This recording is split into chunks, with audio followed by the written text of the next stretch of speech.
Hello, everybody, and happy Wednesday. I hope you're all having a fantastic day. My face isn't working. This is a great start. Um, let's see who said this, but yes, I don't know why my computer never wants to recognize that as a default device. But you know what? That's okay. But we got our face working now, so everything's okay. Oh, good. So we're playing Doki Doki Literature Club today. A couple things before we do actually get into it. Today marks the first day of the giveaway. Um, so we are going to go over the details of that real quick. Let me go ahead and pull it up here. I hopefully got everything set up properly. I totally did this a very professional way, and I, screamed as I realized that it wasn't done this morning. Anyway, so here it is. So we're doing the giveaway in celebration of Hooked on You being announced. Hopefully, maybe just maybe, while we're doing this giveaway, the game will actually be fully released so I can play it on stream because I'm super excited about it. Go away, closed captioner. I have closed captioning. I need to actually go and fix that. Anyway, so it's gonna be a follower giveaway. So, for my current followers, if you are interested in joining in the giveaway, you are more than welcome to. I need the entry redeem. Are you talking about? You talking about followers? Because I got that. I got it. I got you, boo. But yes. So if you are a follower already, you are more than welcome to join. To join, all you have to type in is exclamation point gimme stuff, GIMMIESTUFF, and it'll put you in for the giveaway. And then you can also, yeah, it's a type. So you're not automatically in, because I know there's like a lot of followers I have that are like super not on Twitch anymore. But yes, all you have to do is type in exclamation point, give me stuff, and I'll put you in for the raffle already. And then there is also a channel point redemption that you can do, which will give you more entries. And then this is super optional. If you want, you can sub or gift subs, and that'll give you 3 more entries. But this will be going until August 31st. And I'll probably talk about it the first day of every stream until we're done. So it's going on for a little over a month, give or take. So it's gonna be Dead by Daylight themes stuff. So stickers, buttons, stands, plushies, some other goodies that I can't remember off the top of my head. But yeah, it's your first giveaway. And I have Mama Ham to thank.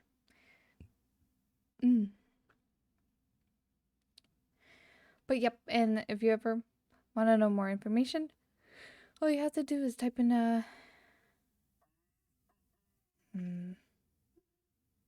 Oh, it's okay, hold on. Let me actually fix it real quick. Cuz I don't know if I let me see if I can. Yeah, I put GIMMIE. Doing a test I can't win. It's okay. It's okay. And hello Jake, how are you doing today? How's your day? You have things muted on purpose, didn't you? What do you mean?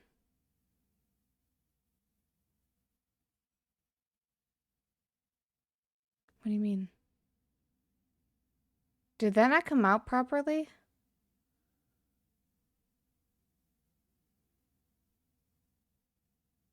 I didn't hear Mr. Will Smith. Oh, I did. Where the fuck did the sound come from then? What the fuck?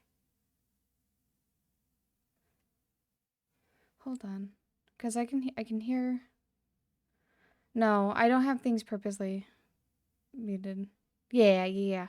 So Mom Ham's already entered. And it should have... Yeah, it messaged to the Discord. Good. Hello, Drew. There's always something with fucking life, right? Here, hold on. Let me just pop this on. It's coming through my TV, that's why. Hold on. Let me see if I can set up some settings here.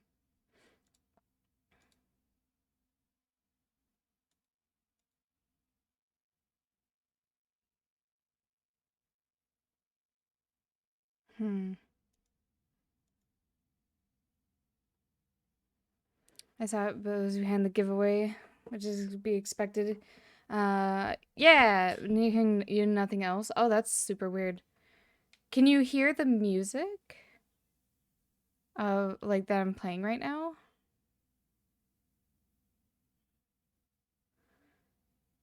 Because if you can't, then something's wrong with stream. Don't mind me. I can't. I'm not sure if that's an issue. Let me just pull up my stream. That's the easiest way to check it. Okay, let me see here.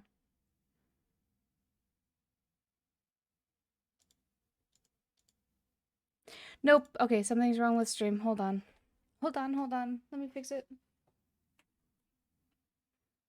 Let me fix it. Let me fix it.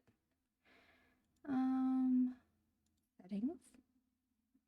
Audio. No. Hold on.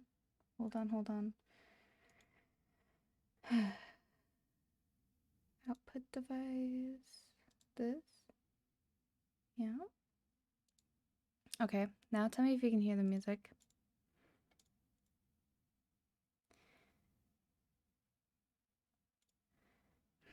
I broke it. I know.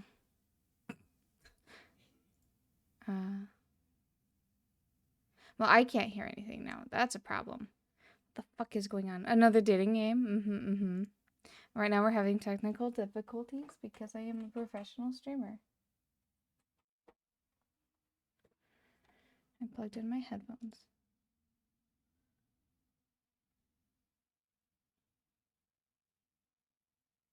Can't hear anyone else. No, I even me pulling up my stream couldn't hear anything. No music. Yep. Oh my god, I fucking love bullshit.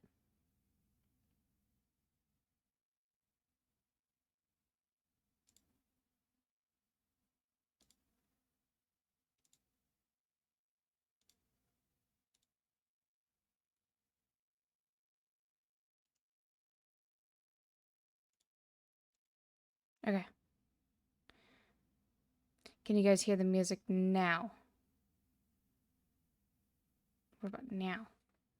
What about now? I'm having a panic attack. Borderline. Let me try this. Apply. There we go. Do you guys hear it? You guys hear the music? Cannot. Okay. What about now? Because I changed something else. I'll be using my points to make Noah talk perfect. No. What the fuck is wrong? What the fuck is wrong? No panic. I'm only panicking because if you guys can't hear the music, you can't hear my fucking game. What the fuck is going on?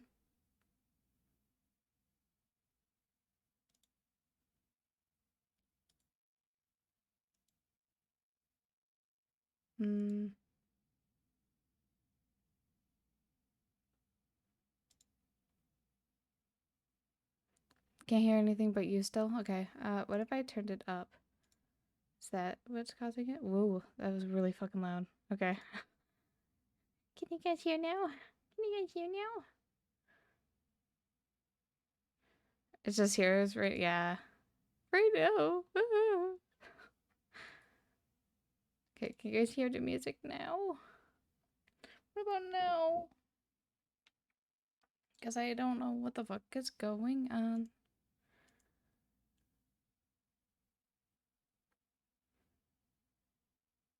Okay, let's see settings. It's because I fucking set Noah up. I had to download something, and I swear to God, it fucked everything. Default.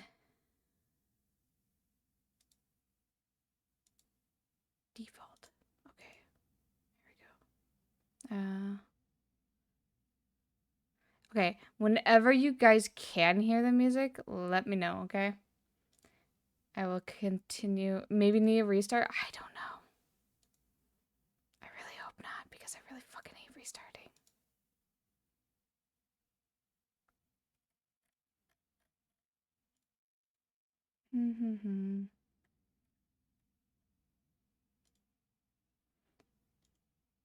Noah being sneaky. Yeah, fucking Noah just took over stream. Speaking of, yeah, he ate the speakers. He's like, nom nom, mother, nom nom. I was like, wow, you fucking bitch.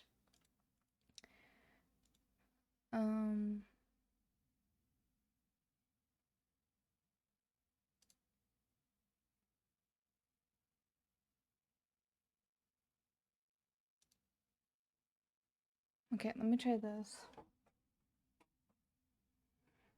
Okay. Can you guys hear now? What about now? I just unplugged my headphones. Desktop audio not working? Nope. Everybody can hear me speaking, but nobody can hear me playing music right now. Which, if you can't hear me playing music, that means you can't hear my desktop audio, which means if I play a game, you guys can't hear it. Which is gonna be fucking awkward with me talking. Just with my sound, like, just talking. I wanna cry.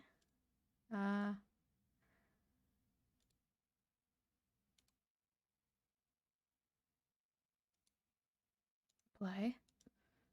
Okay. Can you guys hear it? Please tell me you can hear it. That'd be pretty cool. I'd be pretty okay with you guys tell me you could hear it. Yeah. What do you mean a tick next to it? I mean, it's not muted. I can hear it. That's the thing. Like, it's not, like, the desktop audio is not, muted.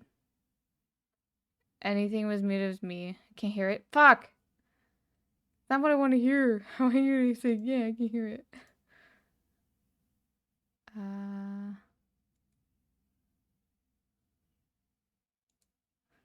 I don't know what to do.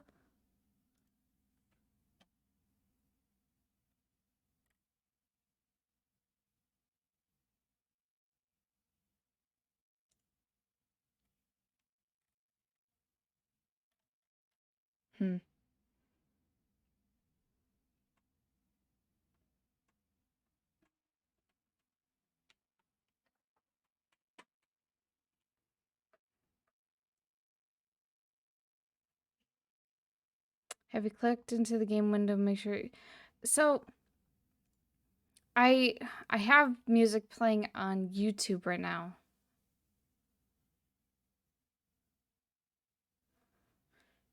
He didn't even work properly. But did you guys hear Noah?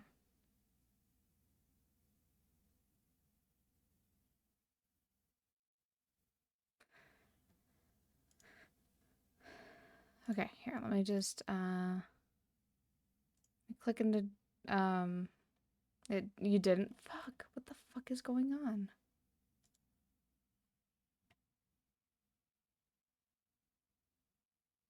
Okay, here. So, let's see. Looking at Doki Doki says that this game's not suitable for children or those who are easily disturbed. Individuals suffering from anxiety, depression may not have a safe experience playing this game. For content warnings, please visit this website. By playing Doki Doki Literature Club, you agree that you are at least 13 years of age and you consent to your exposure of highly disturbing content. I agree. Nope, he didn't talk. Yep. I don't know what the fuck's going on. Okay, do you guys hear this, like, cute, cheery music? No, because it's not coming through my... What the fuck is going on? I'm actually upset right now. Hold on. God, this game's fucking weird. Can you guys hear it now?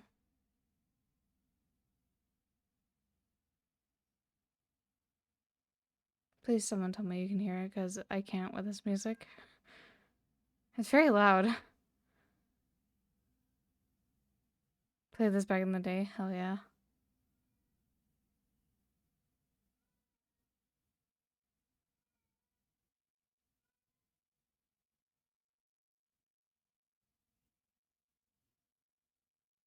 Anybody?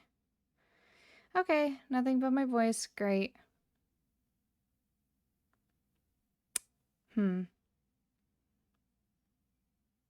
Only voice, yeah. At least my voice is working though, right?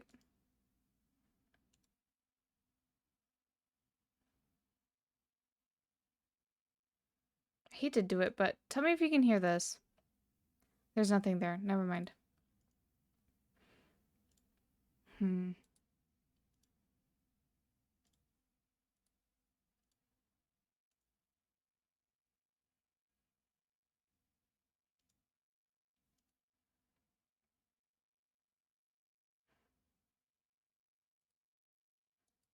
What if I did this?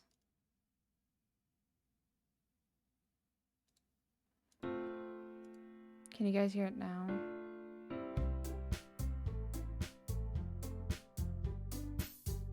Because if you can't, I am going to have to...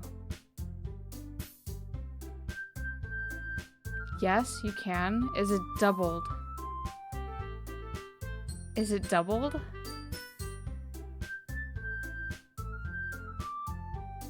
Kill on. Is it doubled though? It's not. Is it not doubled? Like the sound doesn't sound like it's playing twice.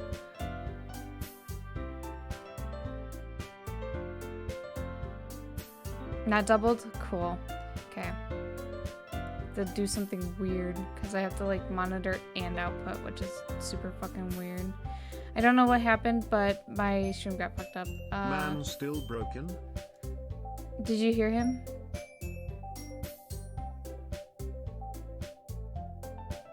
Yeah, did you guys hear Noah? Because if not, yes? He speaks? Okay, cool, cool, cool. What the fuck ever? I hate streaming. It's so fucking weird and nothing works properly. God, whatever. Alright.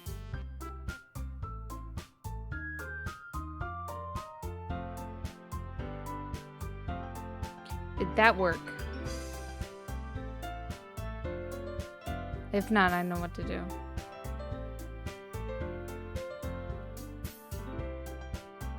Also, I have to go and... Don't want to say okay. Well, I know what to do. I know what to do for that. Give me a second.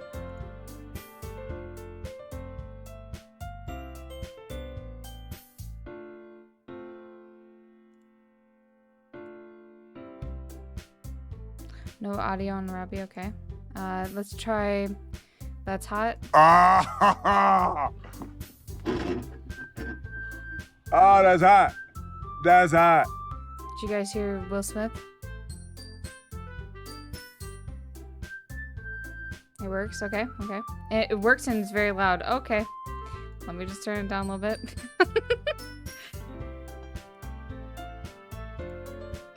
All right, and then let me get Robbie working here properly.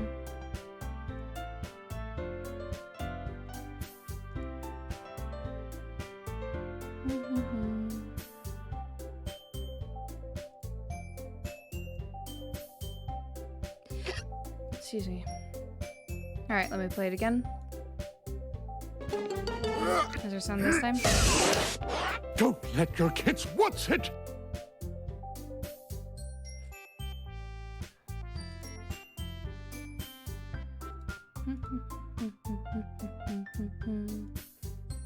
Robbie works? Cool, cool, cool. Alright. Who's messing with my stream? Everything is working? Okay. Okay, cool, cool, cool. Cool, cool, cool. Digitally speaking. God. Gotta love it. 25 minutes in, I finally figured out everything. But this means that stream will be interesting over the next few days because I'm going to have to actually fucking redo everything. Something got fucked up and I'm super upset. Also, this is super fucking loud. It's screaming at me.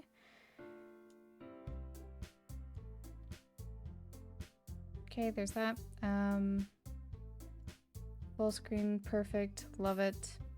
This is all good. Okay. Alright. We are finally ready to start. Oops. Are you not gonna let me put a space in? Fuck you. Fine. I'll just make my name like all one word. Alright, let's get into it, guys. It's been 25 fucking minutes of stress. Make me want to die. Okay. Everyone make sure to enter into the giveaway. Our UK followers are not excluded as I can easily ship to you. Love Mama from Otter Cafe. I don't know why fucking Noah's face isn't working, but what the fuck ever. Yeah, Noah's face isn't working because half the shit fucking broke. I even made sure everything worked too. But he's here. He's just speaking telepathically, so. But yes, for everybody rolling in, if you didn't know, I'm doing a giveaway. All you have to do is type in exclamation point, give me stuff, GIMMIESTUFF. So, yeah. You win some, you lose some. I fucking lost brain cells this morning, so, you know. Alright. Hey! I see an annoying girl running toward me from the distance, waving her arms in the air like she's totally oblivious to all attention she might draw to herself. That girl is Sayori, my neighbor, and a good friend since we were children, and I cannot pronounce any of these fucking names. You know, the kind of friend that you'd never seen yourself making today, but it just kind of works out because you've known each other for so long. We used to walk to school together on days like this, but starting around high school, she would have overslept more and more frequently, and I would get tired of waiting up. But if she's going to chase after me like this, I almost feel better off running away. However, I just sigh and idle in front of the crosswalk and let Sayori catch up to me. Ha ha! I overslept again! But I caught you this time. Maybe, but only because I decided to stop and wait for you. You say like you were thinking about ignoring me. That's mean, LadyKil.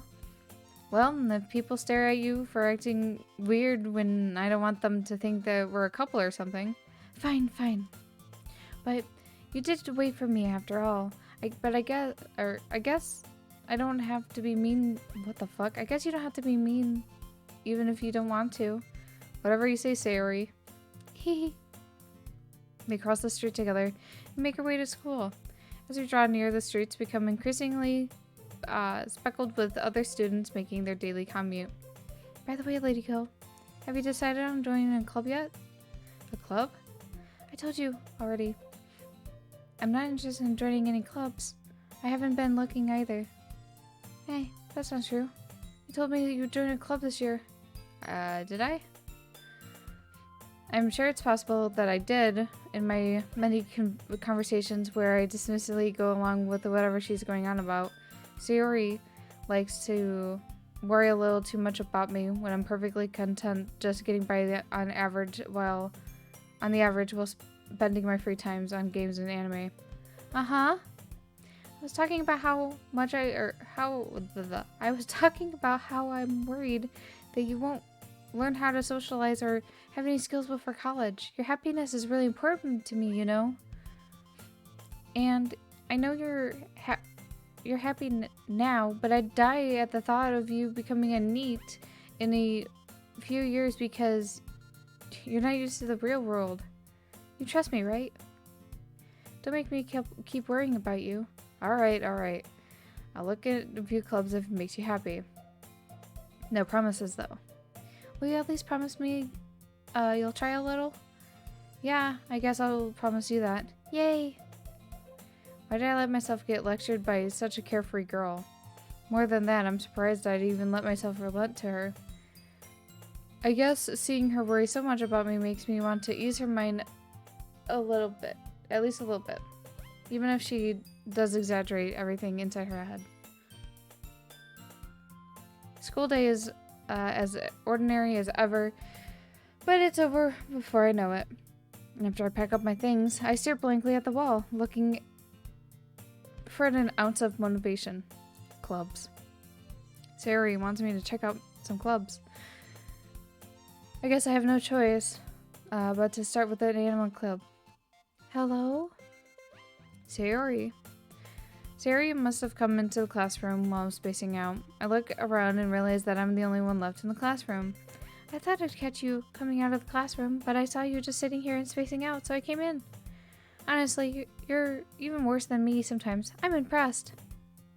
But I don't want to go to school. I want to stay home and eat Cheetos, honestly. How are you doing today, Jamie? You just missed a train wreck of the start of a fucking stream I've ever had.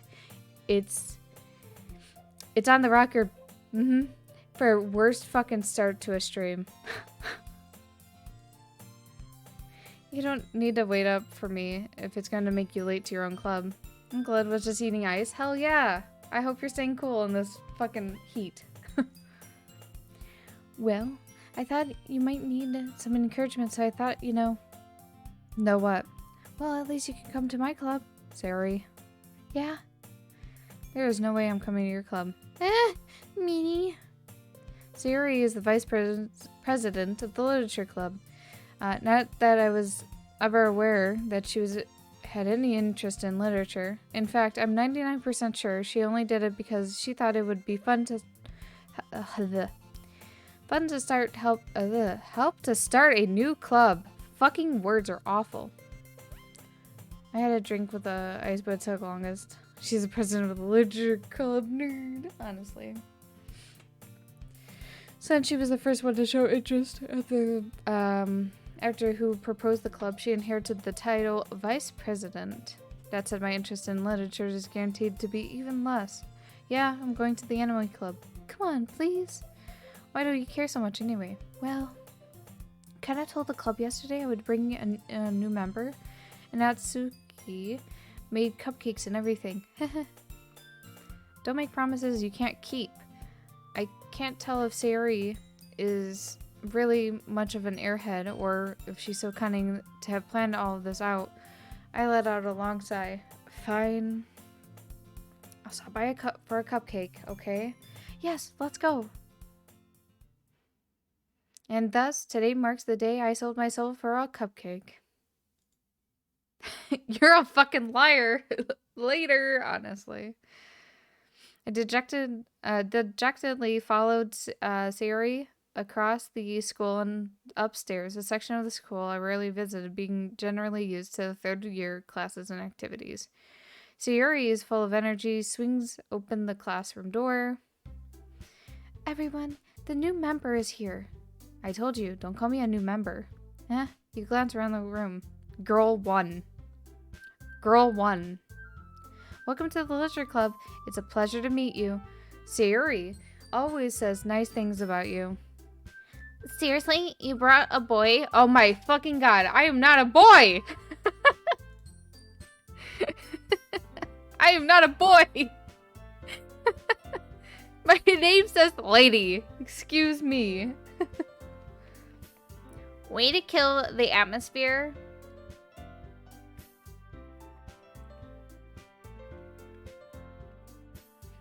Ah, LadyKil. What a surprise. Welcome to the club. All words escape me in this situation. This club is full of incredibly cute girls. What are you looking at?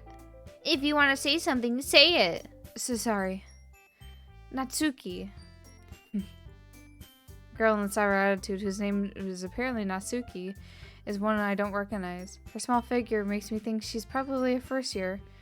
She is also the one who made the cupcakes, according to Sayori. You can't just ignore her when she gets moody. Sayori says that quietly into my ear and then turns back toward the other girls. Anyway, this is Natsuki. always full of energy. And this is Yuri, the smartest in the club. Don't say things like that. Yuri, who appears comparably more mature and timid, seems to have a hard time to keep up with the people like Sayori and Natsuki. Ah, well, it's nice to meet both of you. And it sounds like you already know Monica. Is that right? That's right. It's a pleasure to see you again, LadyKil. Monica smiles sweetly. We do know each other. Well, we rarely talked, but we were in the same class last year. Monica was probably the most popular girl in class. Smart, beautiful, athletic. Basically completely out of my league. So, having her smile at me so genuinely feels a little... You too, Monica. Come sit down, LadyKil. We made room for you at the table, so you can sit next to me or Monica. I'll get the cupcakes. Hey, I made them. I'll get them. Sorry, I get a little too excited. Then how about we make some tea as well? The girls have a few desks arranged to form a table. As Sayori mentioned, it's been widened so there's one space next to Monica and one space to Sayori. Natsuki and Yuri walk over to the corner of the room where Natsuki grabs a wrapped tray and Yuri opens the closet. Still feeling awkward, I take a seat next to Sayori. Natsuki proudly marches back to the table, tray in hand. Okay, are you ready? Ta-da! Whoa! Natsuki lifts the foil of the tray to reveal a dozen white, fluffy cupcakes decorated to look like little cats. The whiskers are drawn on with icing, and little pieces of chocolate were used to make the ears. So cute! I had no idea you were so good at baking, Natsuki. Well, you know. Just hurry and take one. Sayori grabs one first, and then Monica. I follow. It's delicious. Sayori takes her mouthful and has already managed to get icing on her face. I turn the cupcake around in my fingers, looking for the best angle to take a bite. Natsuki is quiet. I can't help but to notice her sneaking glances in my direction. Is she waiting for me to take a bite? I finally bite down. The icing is sweet and full of flavor. I wonder if she made it herself. This is really good. Thank you, Natsuki. Why are you thanking me? It's not like I... Haven't I heard this somewhere before? Made them for you or anything? I thought you technically did. Sayori said. Well, maybe. But not for you. You dummy. Alright. I give up on Natsuki's weird logic and dismiss the conversation. Yuri returns to the table carrying a tea set. These cupcakes taste like shit. Oh my god. She carefully places a teacup in front of each of us before setting down the teapot next to make a cupcake tray. You keep a whole tea set in this classroom? Don't worry. The teachers gave us permission. After all, doesn't a hot cup of tea help you enjoy a good book? Ah, well, I guess. Don't let yourself get intimidated. Yuri's just trying to impress you. That's not... Insulted, Yuri looks away. I meant that, you know. I believe you. Well, the tea and reading might not be a pastime for me, but I at least enjoy tea. I'm glad. Yuri faintly smiles to herself in relief. Monica raises an eyebrow and then smiles at me. So what made you consider the literature club? I was afraid to answer this question. Something tells me I shouldn't tell Monica that I was practically dragged here by Sayori. Well, I haven't joined any clubs yet, and Sayori seems really happy here, so that's okay. Don't be embarrassed. I have a question for those who have actually played this game. Is there actually choices, or am I just reading? I just want to know. Because it feels like I'm just reading. We'll make sure you feel right at home, okay? As president of the literature club, it's my duty to make the club fun and exciting for everyone. Monica, I'm surprised. How come you decided to start your own club? Okay. Sounds good, Jake. You could probably be a board member of any major club. Weren't you a leader of a debate club last year? Well, to be honest, I can't stand all the politicals around the major clubs. It feels like nothing but arguing about budget, publicity, and how to prepare for events. I'd rather take something I personally enjoy and make something special out of it. And if it encourages others to get into literature, then I'm fulfilling that dream. Monica is a really good leader. Yuri also nods in agreement. Then I'm surprised there aren't more people in the club yet. It must be so hard to start a new club. You could put it that way. Not many people are interested in putting out all the effort to start something brand new, especially when it's something that doesn't grab your attention like literature.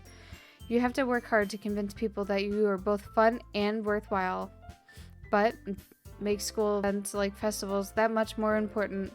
I'm confident that we can really grow this club before we graduate, right everyone?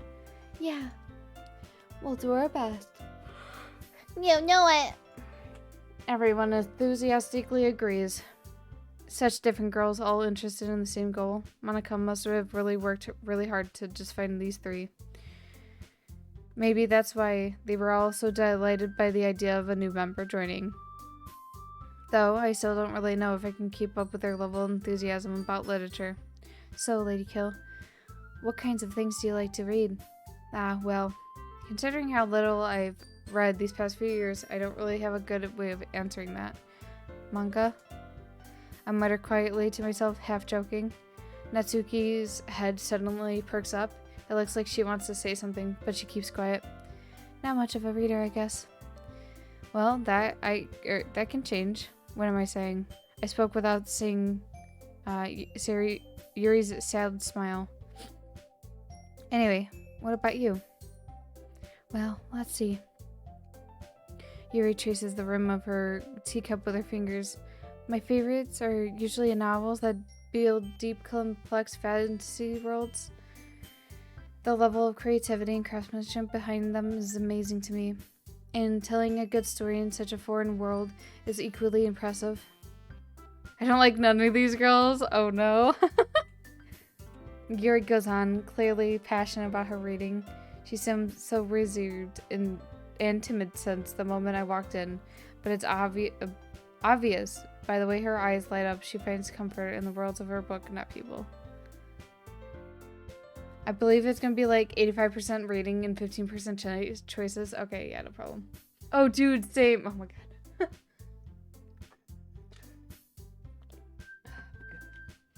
I'm so happy. I have a big, thing of water next to me. I'm gonna need it. But I like a lot of things. Stories with deep psychological elements usually immerse me as well. Isn't it amazing how a writer can be so deliberately take advantage of your own lack of imagination to completely throw you for a loop? I feel like that was foreshadowing. That felt like foreshadowing. Hello, Bertle. How's it going?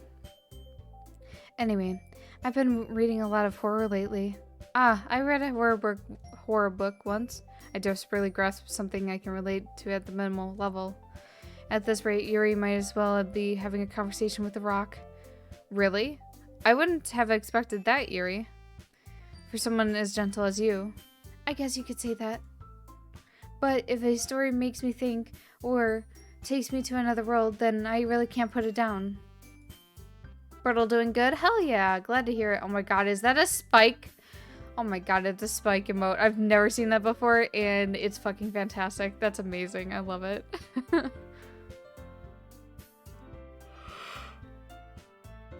Oh, excuse me. Surreal horror is often very successful at changing the way that you look at the world, if only for a brief moment. I hate horror. Oh, why is that? Well, Natsuki's eyes dart over to me for a split second. Never mind. That's right. You usually like to write about cute things, don't you, Natsuki?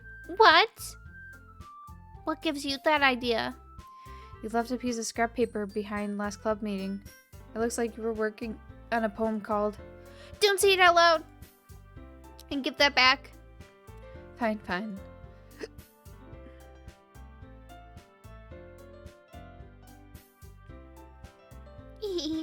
Your cupcakes, your poems. Everything you do is just as cute as you are. Sayori slides up behind Natsuki and puts her hands on her shoulders. I'm not cute. Natsuki, you write your own poems? Well, I guess sometimes. Why don't you care? I think that's impressive. Why don't you share them with sometime? No. Natsuki averts her eyes. You wouldn't like them. Not a very confident writer yet? I understand how Natsuki feels. Sharing that level of writing takes more than just confidence. The truth form of writing is writing to oneself. You must be willing to open up to your readers and exposing your vulnerability and showing even the deepest reaches of your heart. Don't say it loud and give it back is the poem version of put the right back put the right back or so help me. Yeah. Oh my god. And do you have writing experience too, Yuri? Maybe if you share some of your work, you can set an example to and help Natsuki feel more comfortable enough to share hers. I guess it's the same for Yuri. I wanted to read everyone's poems. We sit in silence for a moment. Okay, I have an idea, everyone.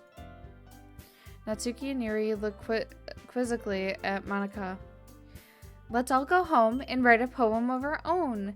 Then next time we meet, we'll all share them with each other. That way, everyone is even. Yeah, let's do it. Plus, now that we have a new member, I think it would all help us get a little more comfortable with each other and strengthen our bond of the club. Isn't that right, LadyKil? Monica smiles warmly at me once again. Hold on. There's still one problem. What's that? I used to write fanfiction that several people read. Oh! That's awesome. I had no idea. These girls are weak. Oh my god. I could never write poems. Never understood it. I'm just not good at it. Now that we're back to the original topic of me joining the club, I bluntly come forth with what's been on my mind the entire time. I never said I would join this club. Sayori may have convinced me to stop by, but I never made any decisions. I still have other clubs to look at, and I lose my train of thought. All four girls stare back at me with the dejected eyes. But I'm sorry, I thought. LadyKil, you all... I'm defenseless against these girls. How am I supposed to make a clear-headed decision when it's like this? That is, if writing poems is the price I need to pay in order to spend every day with these beautiful girls. Right. Okay, I've decided then. I'll join the literature club. One by one, the eyes girls light up. Yes, I'm so happy. Sayori wraps her arms around me, jumping up and down. Hey! You did scare me for a moment. If you really just came for the cupcakes, I would be super pissed. Then, let's make it official. Welcome to the Literature Club. Thanks, I guess. Okay, everyone. I think with that, we can officially end today's meetings on a good note. Everyone remember tonight's assignment. Write a poem to bring to the next meeting so we could all share. Monica... I feel like you had no consent. Yeah, no. Monica looks at me once over. This game is a psychological horror game, right? From the Steam tags, yeah. That's what it says. I haven't played this game. I just got suggested it by multiple people, and they're like, you should play it. And I was like, I don't know what else to play, so I'll play it, I guess. LadyKil, I look forward to seeing how you express yourself. Yeah.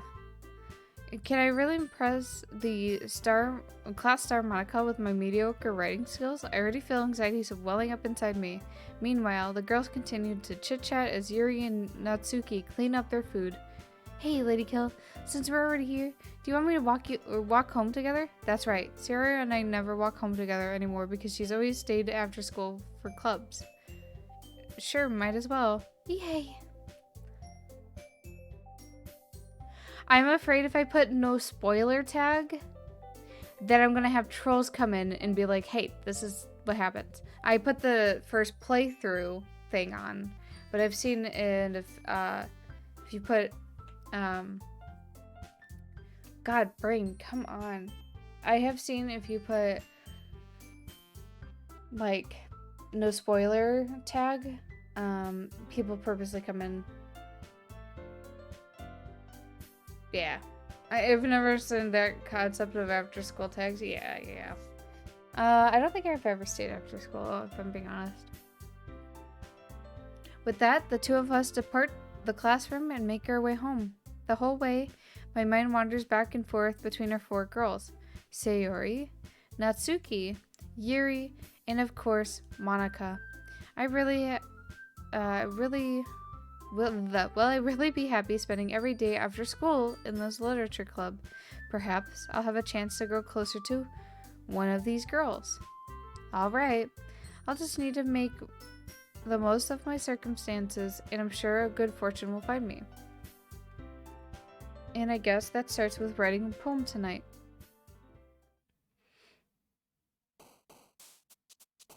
My after school club was detention.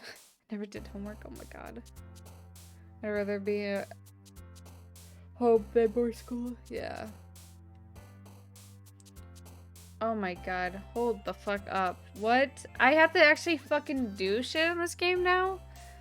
It's time to write a poem. Pick words you think your favorite club member will like. Something good might happen with whoever likes your poem the most.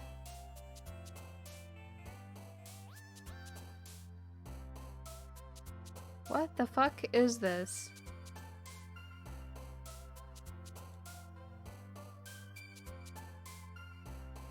I don't understand.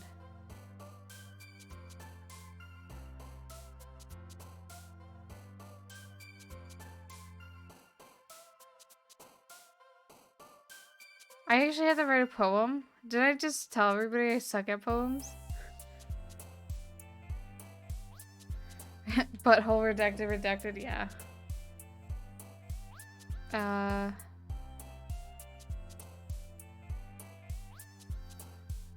Huh. And you can pick random words, yeah. Oh! Okay, so if I click on one, it pops it up. That's what I would do, to be honest, yeah. Okay, so whatever word I click on, it pops up whoever likes that word. Disaster? Is everything... Fuck. Your face girl word like? Oh, okay. Disaster? Okay. What the fuck is this game? Why is this an option? LadyKil, did you just slather her page with peanut butter? Oh my god, right.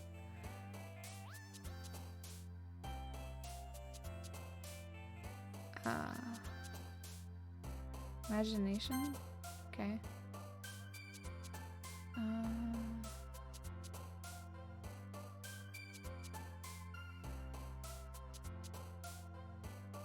Starscape, okay. Horror, okay.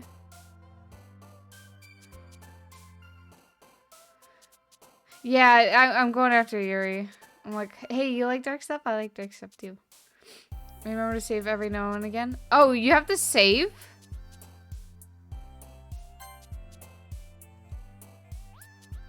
Okay. Return. Thank you, Jamie.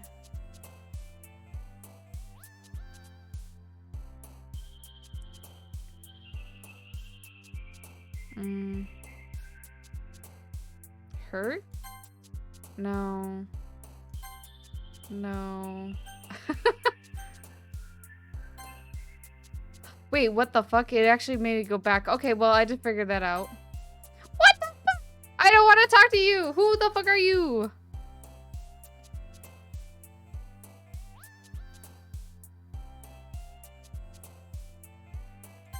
Okay.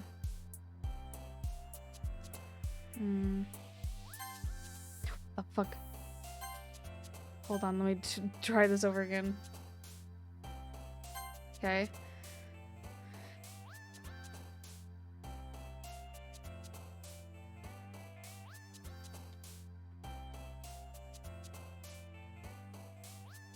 Okay.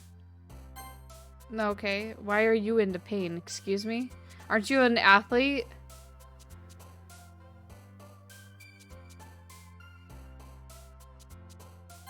What the fuck? Wait, what the fuck?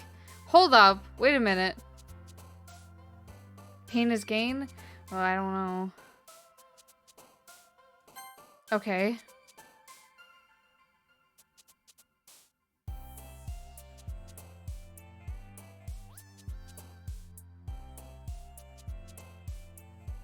I don't even know there's a tiny chibi that... What the hell? How am I gonna know that there's a tiny chibi? Dance by me as I draw. That's amazing. That's amazing.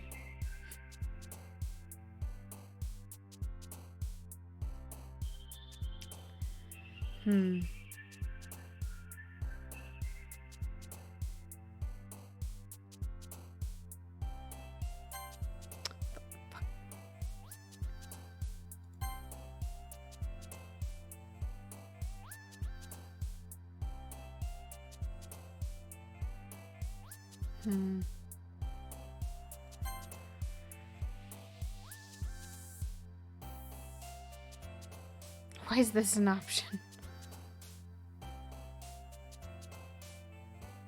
Boop. There you go. Just for you. What the fuck? I'm not doing the right choices. Hold on, guys. Hold on. Okay, I'm gonna get this. I'm gonna get this. I like how you see pop out not climax. I looked at it multiple times. If I'm being honest.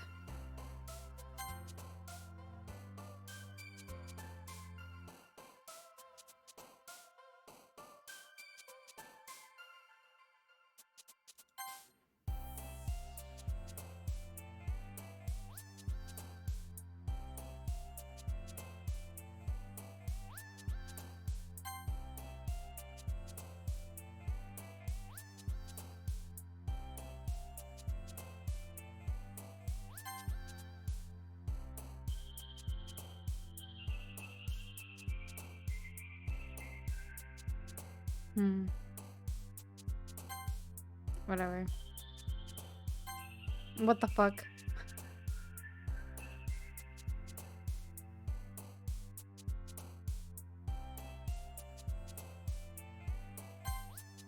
What the fuck? Whatever. What the fuck ever. Didn't save scum these. What the fuck? What? I have no idea what you're saying, Jake.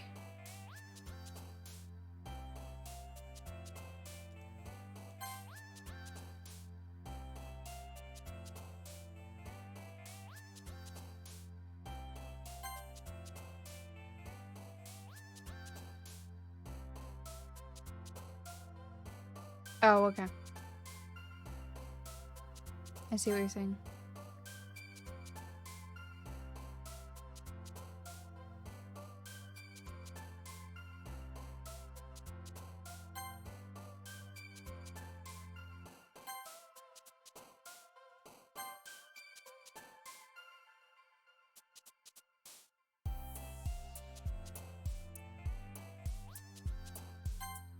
Perfect. Amazing.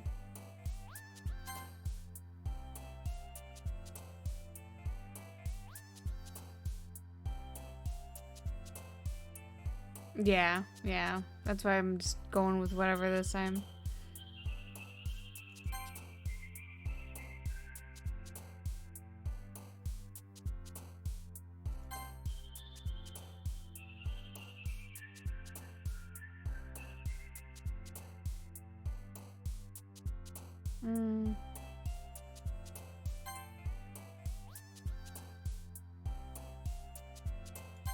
Okay.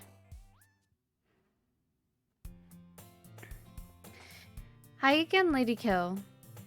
Glad to see you didn't run away on us. Ha ha ha. Nah, don't worry. This might be a little strange for me, but I at least keep my word. Well, I'm back at the Literature Club.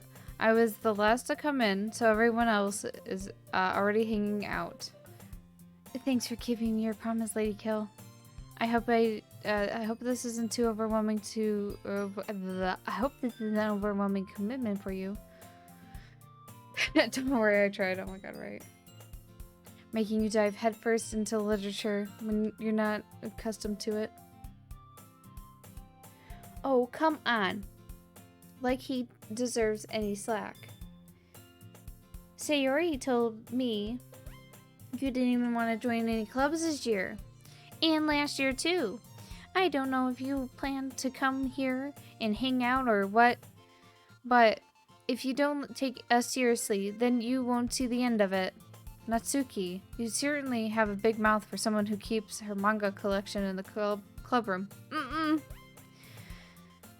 Natsuki finds herself stuck between saying Monica and manga.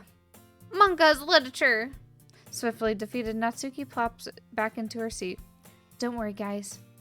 LadyKil always gives his best as LadyKil always gives it his best as long as he's having fun. He helps me with busy work without me even asking. I think I'm starting getting an understanding of different girls.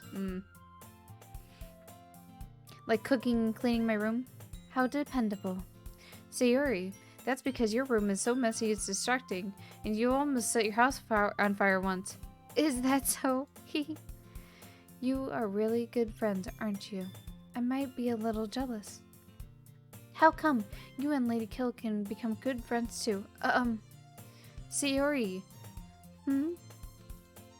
As usual, Sayori seems oblivious to the weirdest situation she just put me into. You and Yuri even brought you something today, you know. Wait, Sayori. Me? Not really. Don't be shy. It's really nothing. What is it? Never mind. Sayori made it sound like a big deal when it's really not. What do I do? I'm sorry, Yuri. I wasn't thinking. I guess that means it's up to me to rescue this situation. Hey, don't worry about it. First of all, I wasn't expecting anything in the first place. So any nice gesture from you is a pleasant surprise. It'll make me happy no matter what. Is that so? Yeah, I won't make a big deal if you don't want it to be. Alright. Well, here. Yuri reaches into her bag and pulls out a book. I didn't want you to feel left out, so I picked a book that I thought you might enjoy. It's a short read, so it should keep your attention if you don't really usually read. And we could, discuss it if you wanted. This is how this girl accidentally... What the fuck? I don't know what that last thing said. Yes, hello Kai, how are you doing today? Yes, it's been a hot minute. How have you been? I've been fantastic. I'm losing my voice. These girls talk a lot.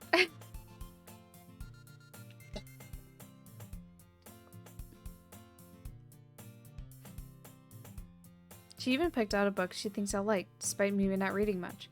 Yuri, thank you. I'll definitely read this. I enthusiastically take the book. Phew. Well, you can read it at your own pace. I look forward to hearing what you think.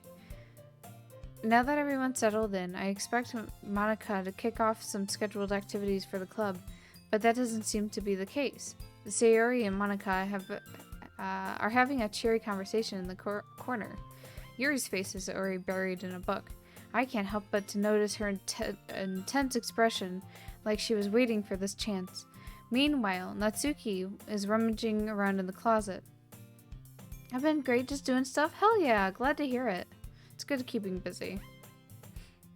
I'm really curious to talk to Yuri a little bit more, but at the same time, I would feel bad for distracting her from reading. I catch a glimpse of her cover of her book. It looks like the same book that she lent me. More than that, she seems to be on the first few pages. Ah, crap. I think she noticed me looking at her. She sneaks another glance at me, and our eyes meet for a split second. But that only makes her hide her face deeper in her book. Sorry, I was just spacing out. I muttered this and sensing I made her uncomfortable. Oh, it's fine. If I was focused, then I probably wouldn't have noticed in the first place. But I'm just rereading a bit of this, so... That's the book you gave me, right? Mm-hmm. I wanted to reread some of it. Not for any particular reason. Just curious, how come you have 2 copies of the same book? Ah. Well, I stopped by the bookstore yesterday, and that's not what I meant. I mean, I just happened to buy 2 of them. Ah, I see. There's something fairly obvious here Yuri isn't telling me, but I decided to let it go. I'll definitely start reading it soon. I'm glad to hear. Once it starts to pick up, you might have a hard time putting it down. It's a very engaging, relatable story. Is that so? What's it about anyway? Well, Yuri closes the book and scans her eyes over the back. The book is titled Portrait of Murkov. There's an ominous-looking eye symbol on the front cover. Alright, I just wanted to make sure I don't accidentally give away anything. Basically, it's about this girl in high school who moves in with her long-lost younger sister, and as soon as she does, her life gets really strange. She's targeted by these people who escaped from a human-experimented prison, and while her life is in danger, she needs to desperately choose who to trust. No matter what she does, she ends up destroying most of her relationships, and her life starts to fall apart.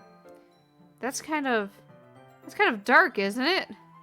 Yuri made it sound like it was going to be a nice story, so the dark turn came from nowhere. Ah, Yuri gently giggles all of a sudden. Are you not a fan of that sort of thing, LadyKil? No, it's not that. I mean, I can definitely enjoy those kind of stories. Don't worry. I hope so. Yeah, I totally forgot Yuri is into those things. She's so shy and reclusive on the outside, but her mind seems to be completely different. It's just that those kind of stories, they challenge you to look at life from a strange new perspective. When horrible things happen not just because someone wants to be evil, but because they have their own goals or their own philosophy that they believe in. Then suddenly, when you thought you related to the protagonist, they're made out to be the naive one for letting their one-sided morals interfere with the villain's plans. Yuri gives me sketchy vibes. She definitely does. I'm rambling, aren't I? Not again. I'm sorry. Hey, don't apologize. I haven't lost interest or anything. Well, I guess it's alright then. But I feel like I should let you know that I have this problem.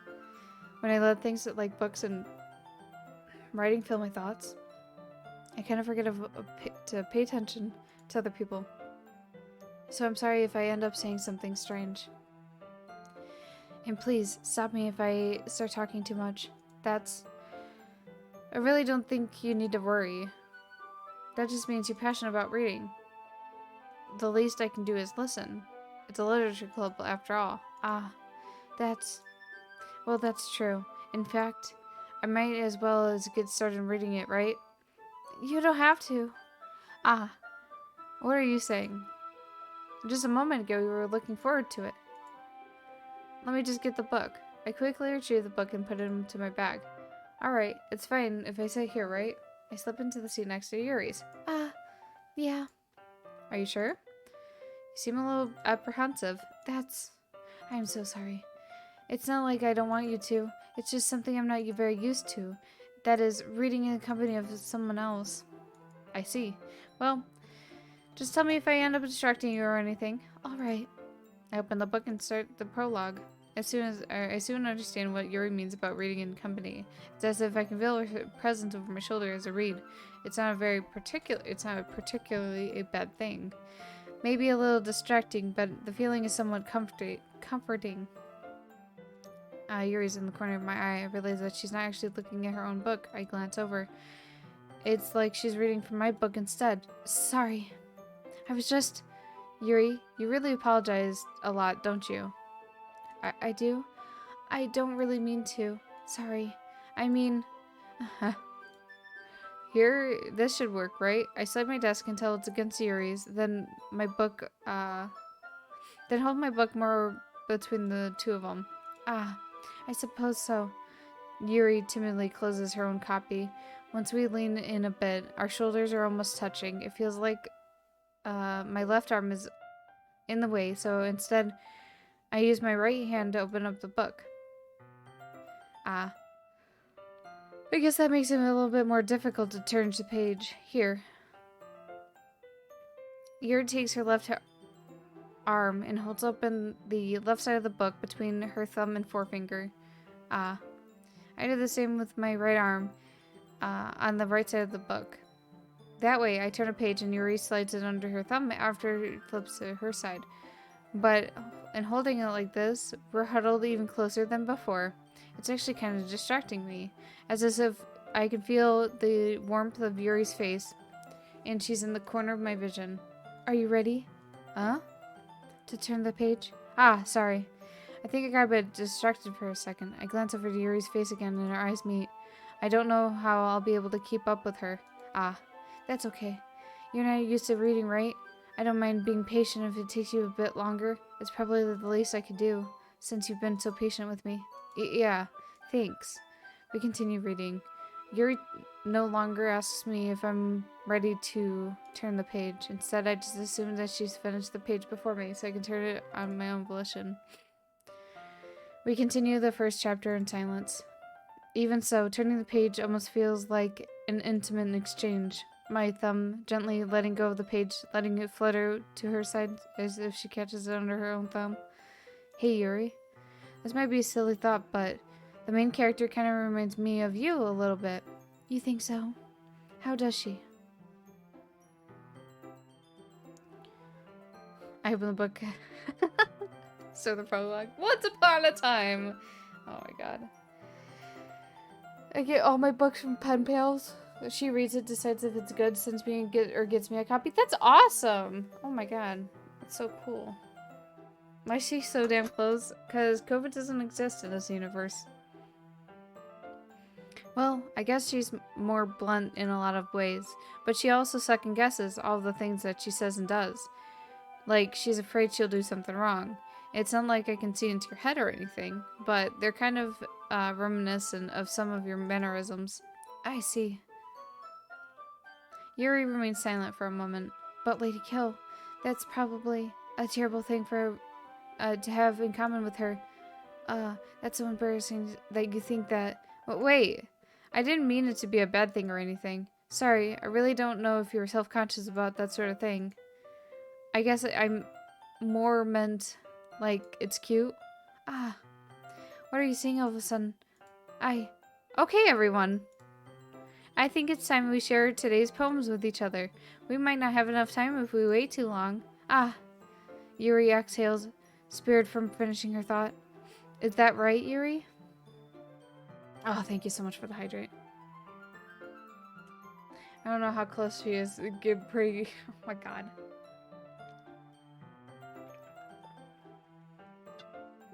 Oh my god. Thank you for the hydrate. Thank you, thank you. Ah, fucking gonna lose my voice. Is that right? Is that alright, Yuri? You look kind of down. I'm sorry if you have been looking forward to this. No, it's not. It's fine. Yuri releases her hand from the book, causing it to close on top of my thumb. Alright. I guess I'll do some reading tonight. Or would you prefer I only read it with you? I guess I don't have too much of a preference either way. In that case, I'll read a little bit more tonight. It'll be fun to read it with you after it picks up a bit, you know? That's good reasoning. In case, feel free to finish the first 2 chapters in your own time. All right. I stand up. I make a mental note of where I left off in the book and then slip it back into my bag. By the way, did you remember to write a poem last night? Yeah. My relaxation ends. I can't believe I agreed to do something so embarrassing. I couldn't really find much inspiration since I've never really done one of these things before. Well, now everyone's ready. Why don't you find someone to share it with? I can't wait. Sayori and Monica enthusiastically pull out their poems. Sayori's is on a wrinkled sheet of loose leaf, torn from a spiral notebook. On the other hand, Monica wrote hers in a composition notebook. I can hardly see Monica's pristine handwriting from where I sit. Natsuki and Yuri reluctantly comply as well, reaching into their bags. I do the same myself. Who should I show my poem first? Yuri. Yuri seems the most experienced, so I should start with her. I can trust her opinion to be fair. As Yuri reads the poems, I notice her eyes lighten up. Exceptional. Hello, Andina. Hello, hello. Eat the poem, yeah. I'm like, who do I show? Nobody. I ate it. I'll be mostly... No, that's completely understandable. Yeah, there's like major warnings, which scares me because I've never played this game before, but been like recommended in multiple. Okay, yeah. Thank you for the warning, Andina. But you, man, did you miss one fucking horrible start of stream? Nothing was working. No sound was working. It was great. It was great. Now I'm just in the process of losing my voice. The text is the most uncomfortable thing so far. Yeah. Is it the text or the voice I'm giving her? I know, but I know how it gets. Okay. Okay. Eh? What was that? Did you just say that out loud? Yuri first covers her mouth, but then ends up covering her own face. He's going to hate me. You really don't have to, you really didn't do anything wrong, Yuri. Hello, Tubbo. Why is her blush yellow? That's a good question. That is a good question. The text, okay. You really gotta warm up before... You know, we're fine. I have no way to, like, warm up. Especially when I sleep like shit the night before. You're my friends now. We're having soft tacos later. Thank you so much for the follow. How are you doing today? I guess you're right. What am I getting so nervous for? Yuri takes a deep breath. So, what kind of writing experience do you have? Your use of imaginary imagery and metaphors indicates that you've written a lot of poetry before. Really? Wow, that's a huge compliment coming from you. This is actually my first time, really? Huh? Yuri stares at me blankly, then looks at my poem again. Well, I know that. I'm doing fantastic. Gonna pop chat out and draw? Hell yeah! Get it! I hope your second day at work was great, Andina. I know you're having a good time yesterday. I hope it was good today, too. Yeah, but I'm doing fantastic. Just playing a game that is supposedly dark, but hasn't gone there yet. I don't know. I haven't played this game before, so I'm enjoying it so far. I'm having a good time with it. Well, I know that. I just mean, Yuri trails off, unable to find an excuse. She traces her finger along the words in the poem, as if breaking it down more thoroughly. Yeah, okay. This reason I was able to tell. It's just that there was more specific writing habits that are usually typical of new writers, and having been through that myself, I kind of learned to pick up on them. I think that a noticeable thing I recognize in new writers is that they try to make their style very deliberate. In other words, they tend to pick up writing style separate from the topic matter, and they form fit the two together. The end result is that both the style and expressiveness are weakened. Once Yuri finds her train of thought, it's as if her demeanor totally changes. Her stammering is completely gone, and she sounds like an expert. Of course, that's not something you can be blamed for. There are so many different skills and techniques that go into writing even a simple poem. Not just by finding them and building them and getting them to work together is probably the most challenging part. It might take you some time, but it all comes with practice and learning by example and trying new things. Oh, it's amazing. I love it. Hell yeah, I'm so glad. Poem writing is the most spookiest thing yet. Girls are spooky. This is true. This is 100% true. Girls do be spooky. I can't speak. Might take you some time, but it all comes with practice and learning by example and trying new things. I hope that everyone else in the club gives you valuable feedback. Natsuki can be a little biased, though. Biased? How? Well, never mind.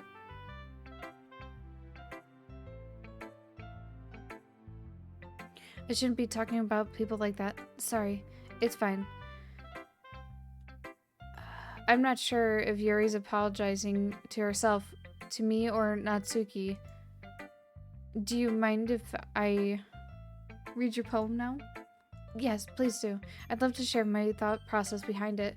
Yuri smiles dreamingly as if that's a rare opportunity for her, which itself is kind of funny. After all, isn't this supposed to be a literature club? Ghost under the light, the tendrils of my hair illuminated beneath the amber glow, bathing. It must be this one. The last remaining streetlight to have withstood the test of time. The last yet to be replaced by the sickening blue-green hue of the future. I bathe. Calm breathing air of the present, but living in the past. The light flickers. I flicker back.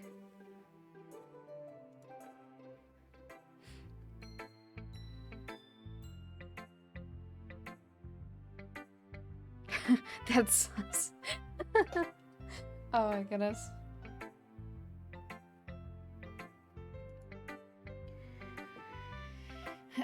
I'm sorry to have such terrible handwriting. What? I wasn't thinking about that at all. But you took a long time to read it. Okay, I can't fucking read fast, Yuri. I'm sorry. Well, I just don't read scripts very often. I actually think your handwriting is really pretty. That's a relief. I like the poem. Even though it's short and it's really descriptive. It wasn't too short. I usually write longer poems. Not at all. I'm really glad you like it. I'll be honest. Since our first time sharing, I wanted to write something a little more mild. Something easy to digest, I suppose. Are you into ghosts, Yuri? Uh-huh. Actually, the story isn't about ghosts at all, LadyKil. Really? I must have totally missed the point. Well, I suppose you did only glance over it after all. But remember that poets often express their own thoughts, feelings, and experiences in their work. I'm always says, oh my god. Yes, exactly what Mommy Ham said.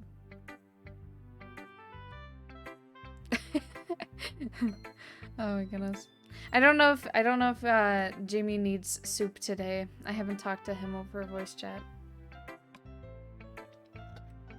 But it's really hot out there, so probably. But remember, okay, yeah, I already read that. They usually do more than tell a simple story or paint a picture. In this case, perhaps the subject of the poem is only being symbolically compared to a ghost, lingering in her last remaining place of comfort, unable to let go of the past, and soon to be left with nothing. That's more than a solemn, putting it that way. I hadn't even thought of that. That's impressive. Huh? It's nothing really. Yours was impressive too, so... Nah. If anything, I could probably learn a thing or two from you. You think so?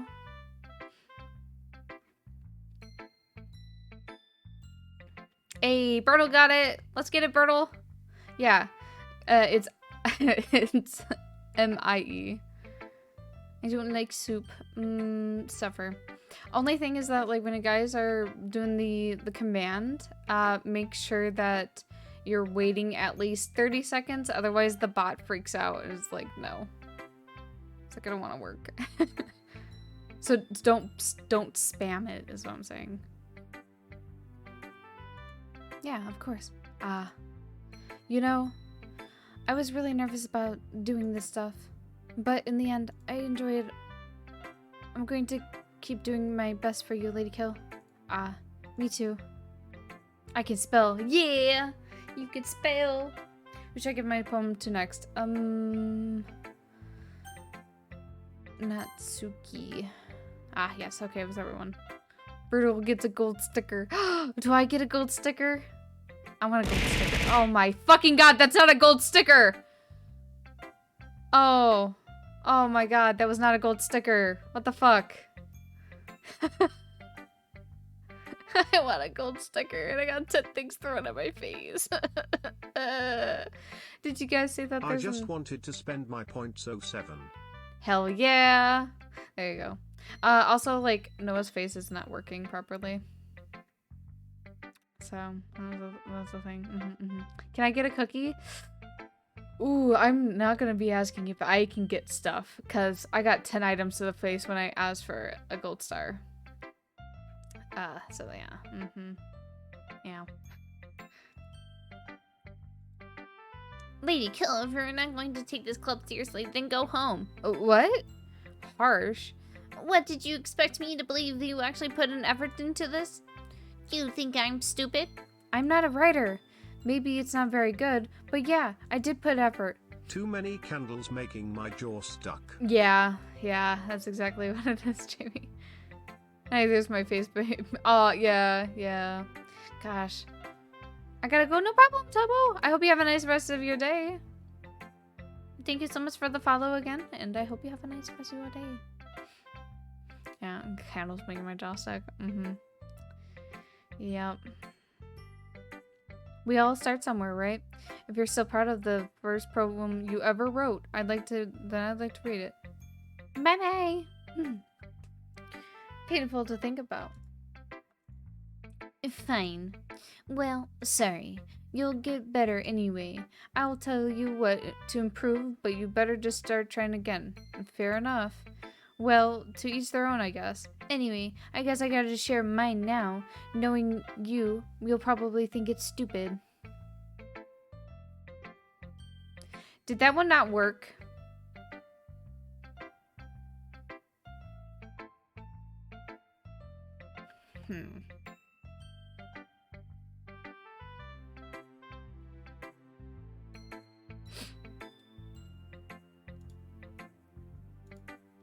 Why'd that one no work?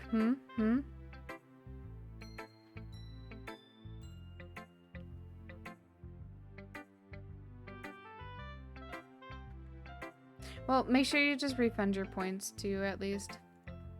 Because I don't think it's gonna play. There we go. Okay, I found the fucking game again. Too many tabs open. Too many tabs. Will do. Perfect. Knowing you'll probably think it's stupid. Eagles can fly, monkeys can climb, crickets can leap, horses can race, owls can seek, cheetahs can run, eagles can fly, people can try, but that's about it.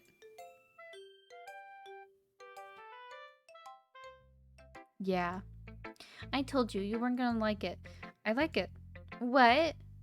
Just be honest. I am.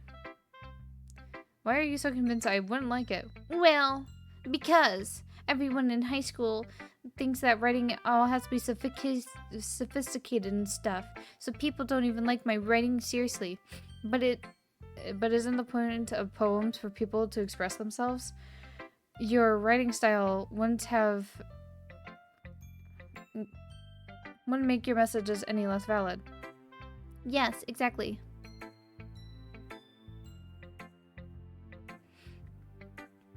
I like when it's easy to read, but hits you hard, like in this poem.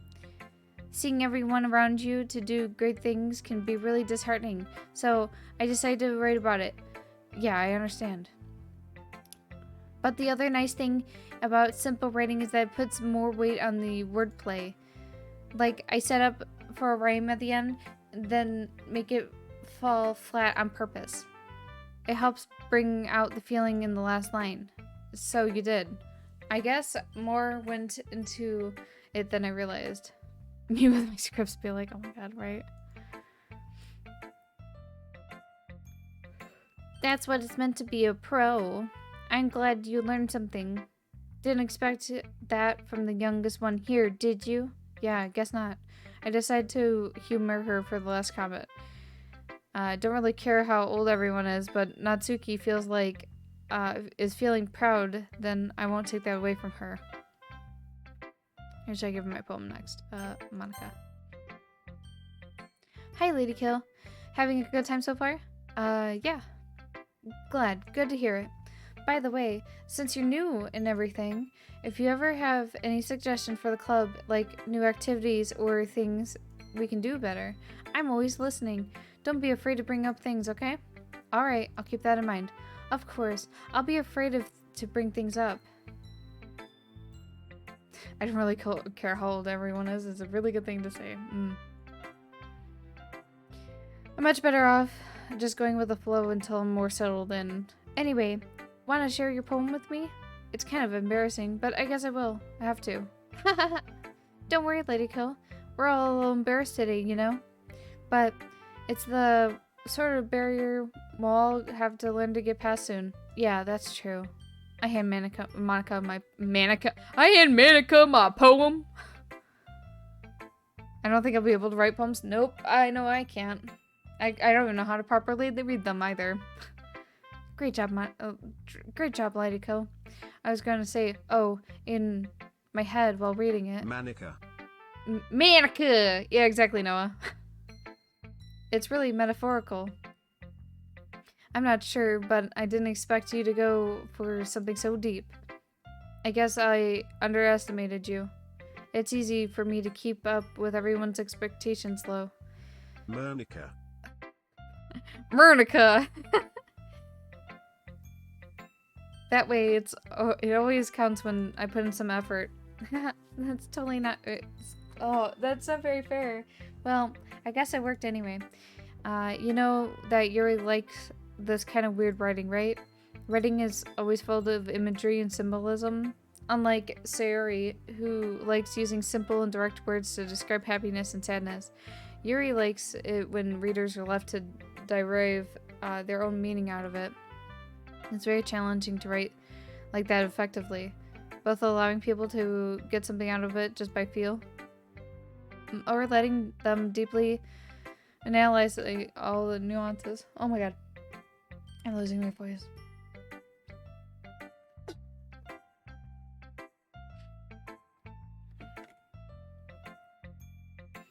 It can take years of practice, which I'm assuming Yuri has at this point. I can never really ask though.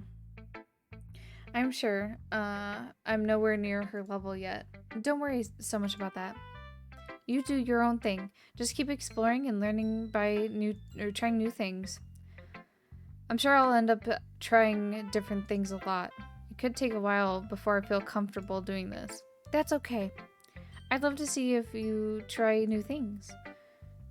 That's the best way to find the kind of style that suits you. Everyone else might be a little too biased toward their own kinds of styles, but I'm always help you out find what suits you the most. So don't force yourself to write the way everyone else wants you to write. It's not like you have to worry about impressing them or anything. Haha. Ahaha. Anyway, do you want to read my poem now? Don't worry, I'm not very good. You sound pretty confident for someone who claims to not be very good. Well, that's because I have to sound confident. Only in Mernica. Oh my god. That doesn't mean I always feel that way, you know? I see. Well, let's read it then. Hole in the wall. It could have been me. See the direction of the spackles protrudes? A noisy neighbor? An angry boyfriend? I'll never know. I wasn't home. I peer inside for a clue. No, I can't see. I reel, blind like a film out of the sun. But it's too late. My retinas already scorched with a permanent copy of the meaningless image. It's just a little hole. It wasn't too bright, it was too deep, stretching forever into everything. A hole in infinite choices. I realize now that I wasn't looking in, I was looking out, and he, on the other side, was looking in. So what do you think? Very freeform, if that's what you call it. Sorry, I'm not the right person to ask for feedback. It's okay. Yeah, that kind of style has gotten pretty popular nowadays. That is, a lot of poems have been putting emphasis on the timing between words and lines. When performed out loud, it can be really powerful. Hey! Spike did it! Spike did the giveaway, though. Yeah. Just remember, don't spam the bot, guys. Otherwise, I'll break out and fucking die. What inspiration was behind this one? Well, I'm not sure if I know how to put it. I guess you could say I had some kind of epiphany recently. It's been influencing my poems a bit. An epiphany? Yeah, something like that. I'm kind of nervous to talk about deep stuff like it, because it's kind of coming on strongly. Oh my god. Spike's got some fucking cute emotes, let me tell you. Maybe after everyone is better friends with each other. Anyway, here's Monica's writing tip of the day. Sometimes, when you feel like writing a poem or a story, your brain gets too fixated on a specific point. If you try too hard to make it perfect, then you'll never make any progress. Just force yourself to get something down on paper and tidy up later. Another way to think about it is this. If you keep your pen in the same spot for too long, you'll just get a big dark puddle of ink. So just move your hand and go with the flow. That's my advice for today. Thanks for listening.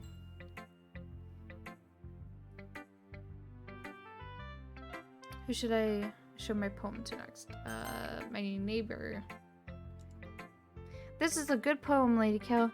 Are you sure it's your first time? Of course. It's not that good. Am I the kind of guy who would be writing poems in his spare time? I guess you're right. But that's what impressed me. Well, to be honest, I was afraid that you wouldn't take it seriously. Or that I accidentally clicked. I don't know what the fuck that said. I'm really happy that you just wrote one. It just reminds me of how you're really part of the club now. Not to mention the fact that I'm standing in front of you with a club room. Well, of course. I'm not really into it yet, but doesn't mean I'll break my promise. See? It's like I said before, LadyKil. Deep down, you're not really selfish at all, you know? Trying new things like this for other people. That's something that only really good people can do. Thanks, Sori. I'm not sure if Zoe sees. Oh, fucking hell. I need to stop clicking past things. I don't know what the fuck that last one said either.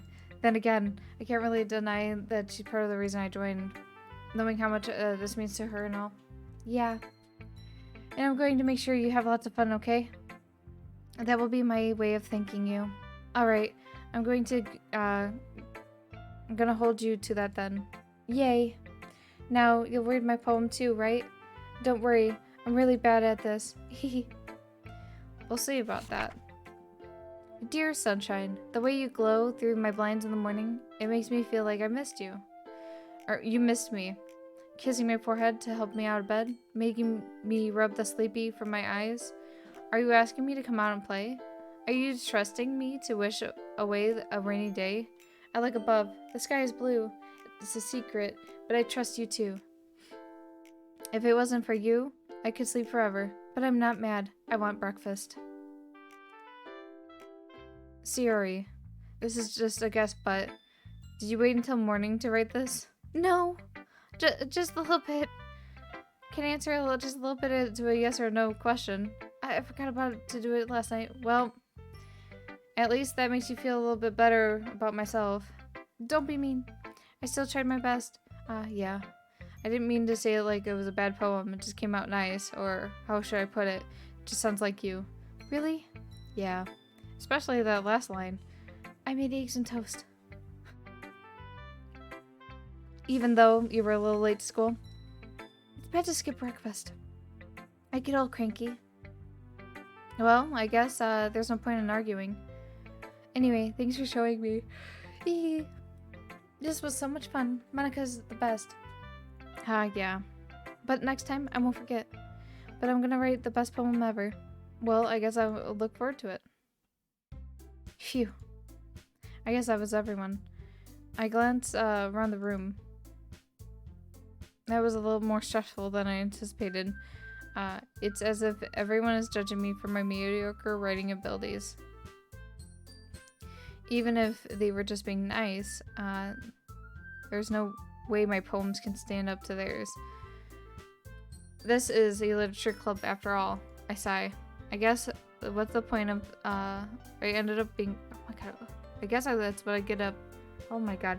I guess that's what I ended up getting myself into. Across the room, Sayuri and Monica are happily chatting. My eyes land on Yuri and Natsuki. They gingerly exchange sheets of paper, sharing their respective poems. As they read in tandem, I watch each of their expressions change. Natsuki's eyebrows furrowed in frustration. Meanwhile, Yuri smiles sadly. What's with this language? Huh? Did you say something? No, it's nothing. Natsuki dismissively returns the poem to the desk with one hand. I guess you could just say it's fancy. Oh, thanks. Yours is cute. Cute? Did you just completely miss the symbolism or something? It's clearly about the feeling of giving up.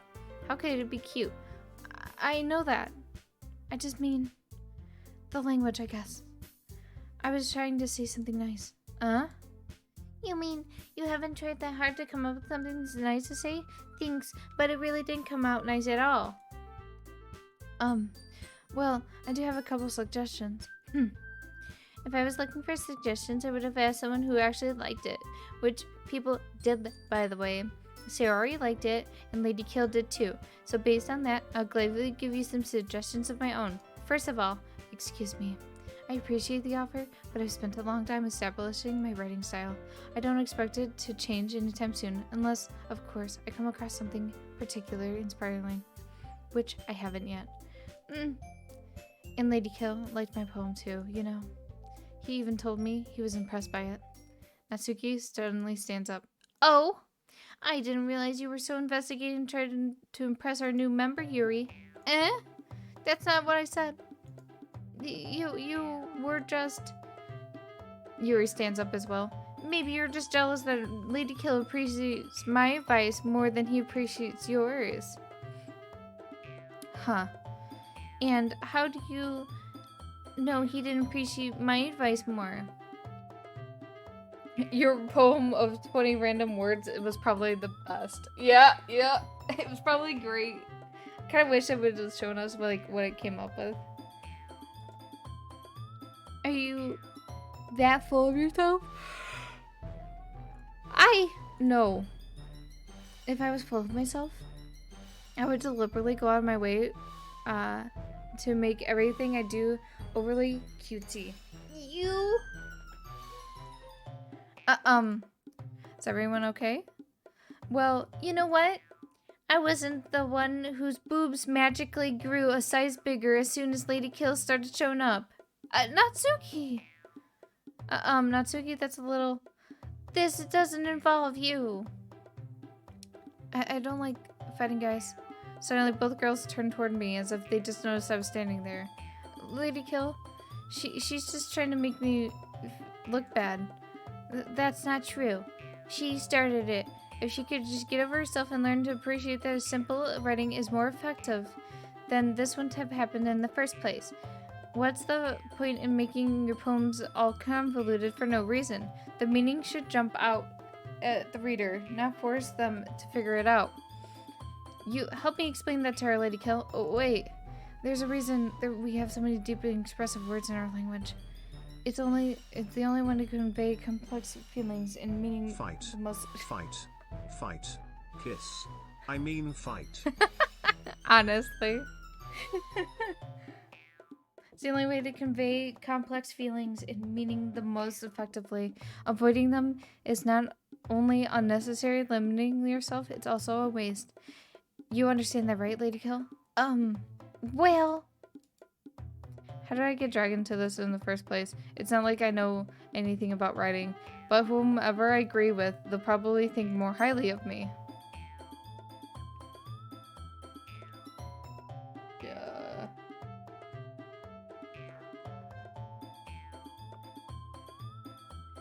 No, sorry, Natsuki, but I like Yuri. Natsuki, you're right. I liked your poem. See? Wait. That's not an excuse for you to be so mean. You shouldn't have picked a fight just because someone's opinion is different. That's not what happened at all. Yuri wouldn't even take my poem seriously. I understand. Yuri? Huh? You're a seriously talented writer.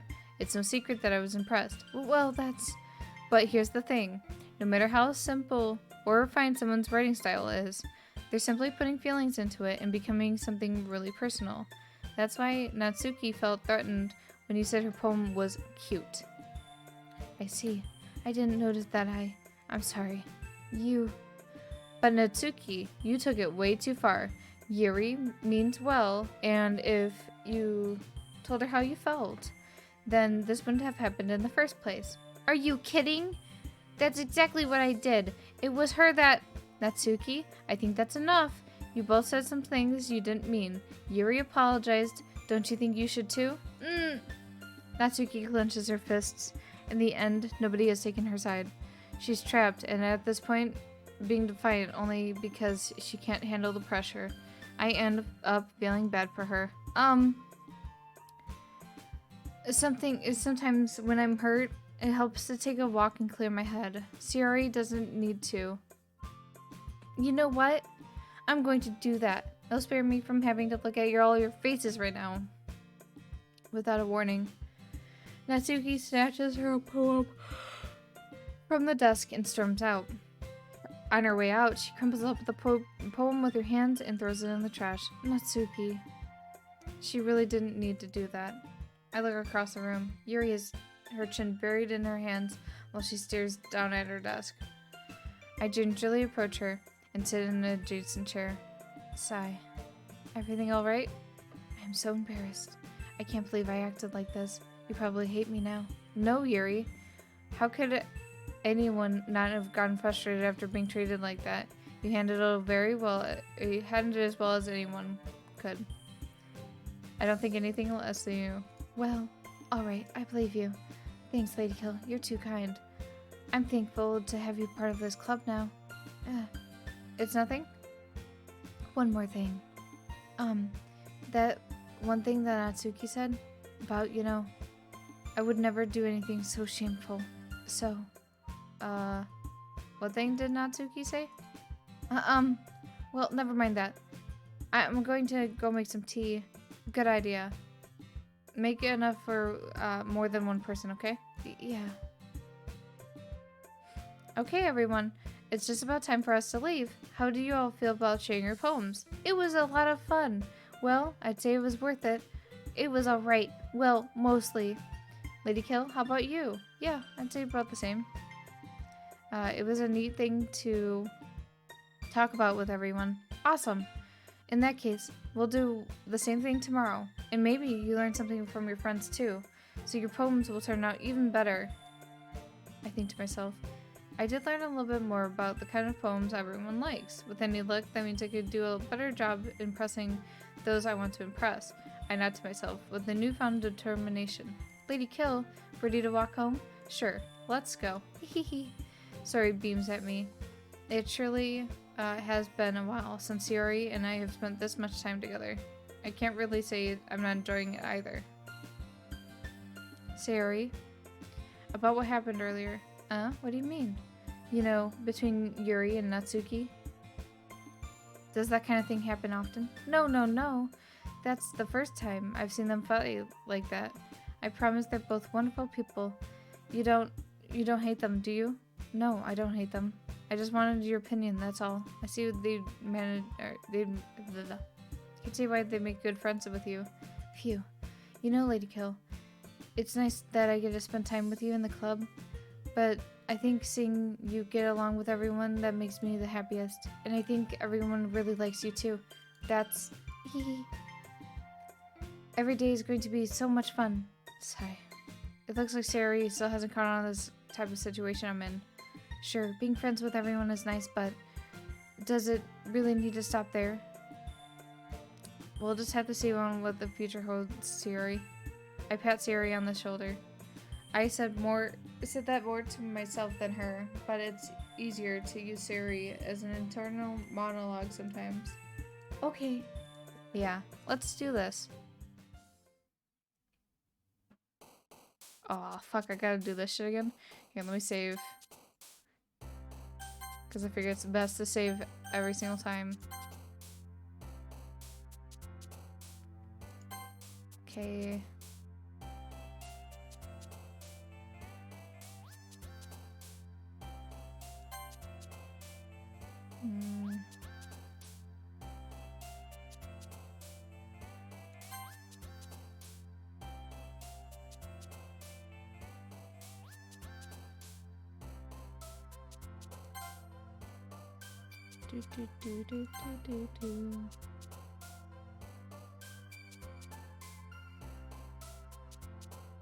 Yep, there's DBD, an Attack on Titan DBD crossover coming, yep.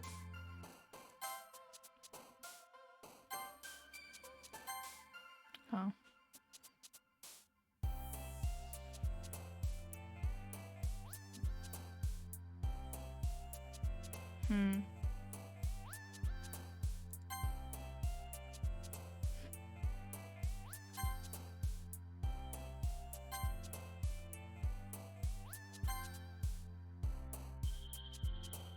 I can't wait to play as a Titan. It's a skin.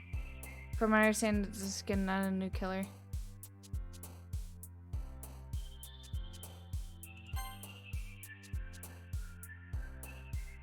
I can't wait to play as Canada. Oh my god, what the fuck?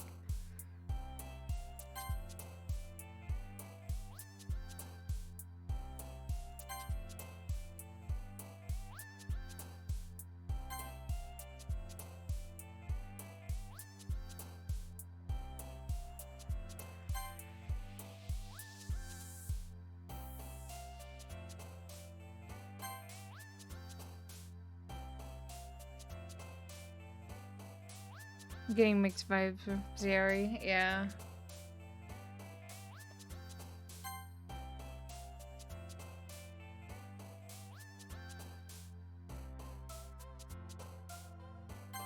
There we go.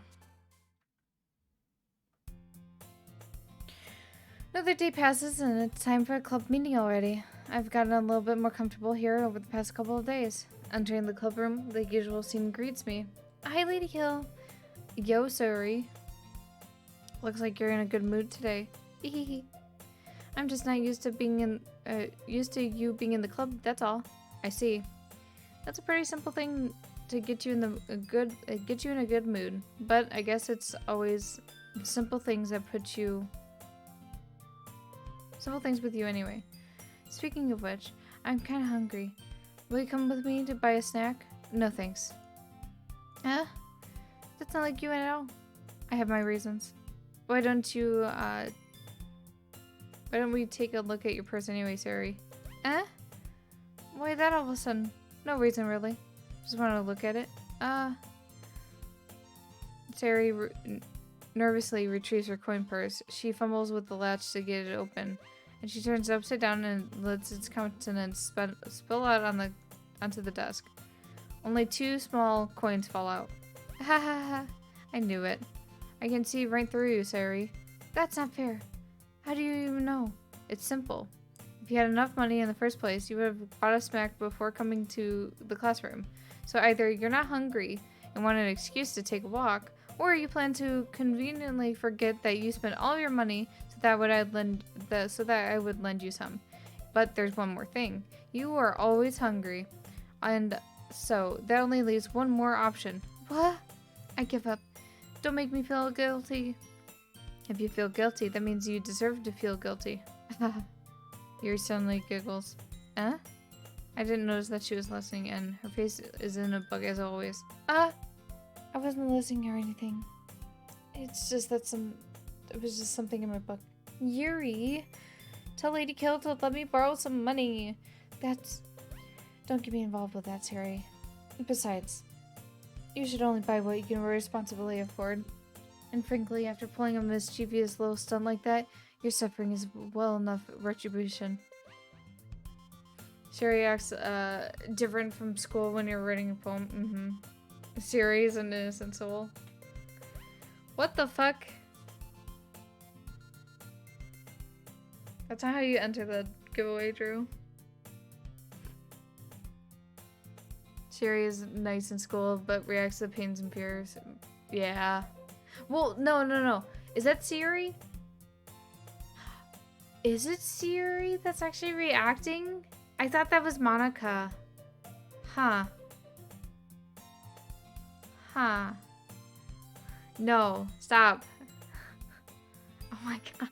You guys. Alright, I have to take a second. I have to run to the restroom. I have to pee. I have to drink a lot of water. I want a snack. Okay, well, I don't know. I don't have snacks for you guys. I'm sorry. I'll be right back.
Yo, what the fuck? I come back and we're talking about burning the house down? What?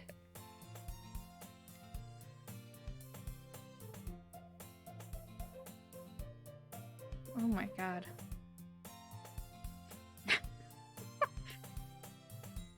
Oh my god. I come back, you guys are like talking about burning the house down, snacks. I can't with you guys.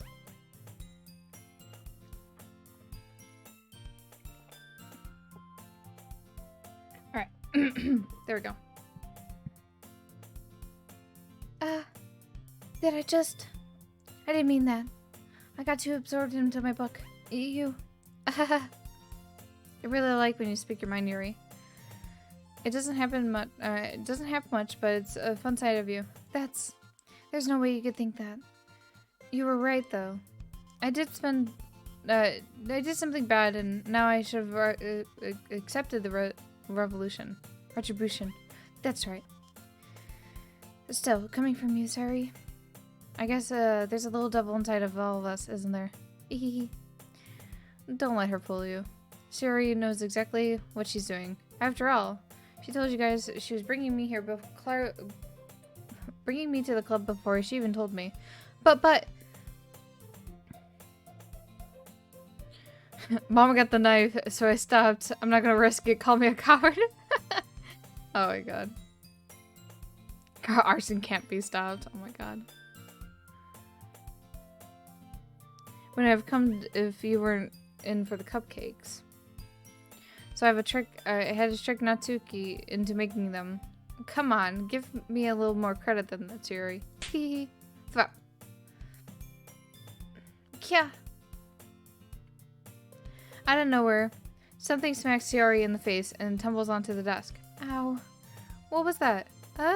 A cookie. Sure enough, a giant cookie wrapped in plastic. Siri glances around. Is this a miracle? It's because I paid my retribution. Actually, that one almost worked. I was just gonna give it to you.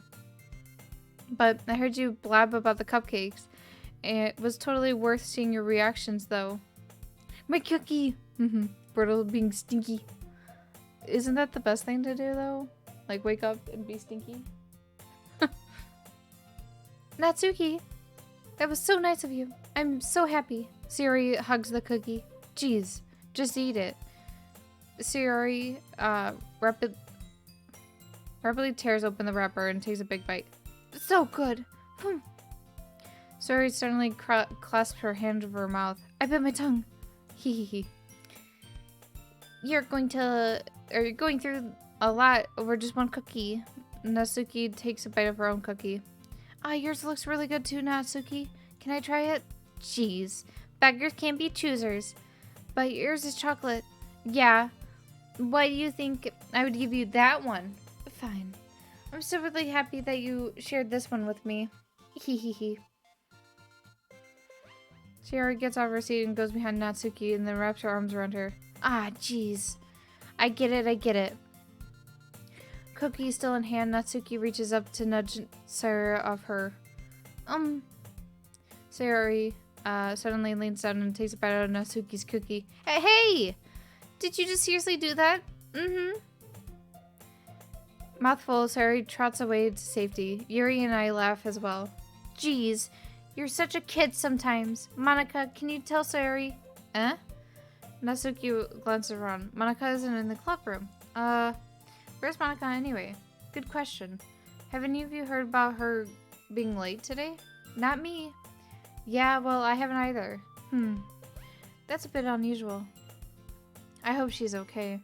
Of course she's okay. She probably had something to do today. She's pretty popular after all. You don't think she has a...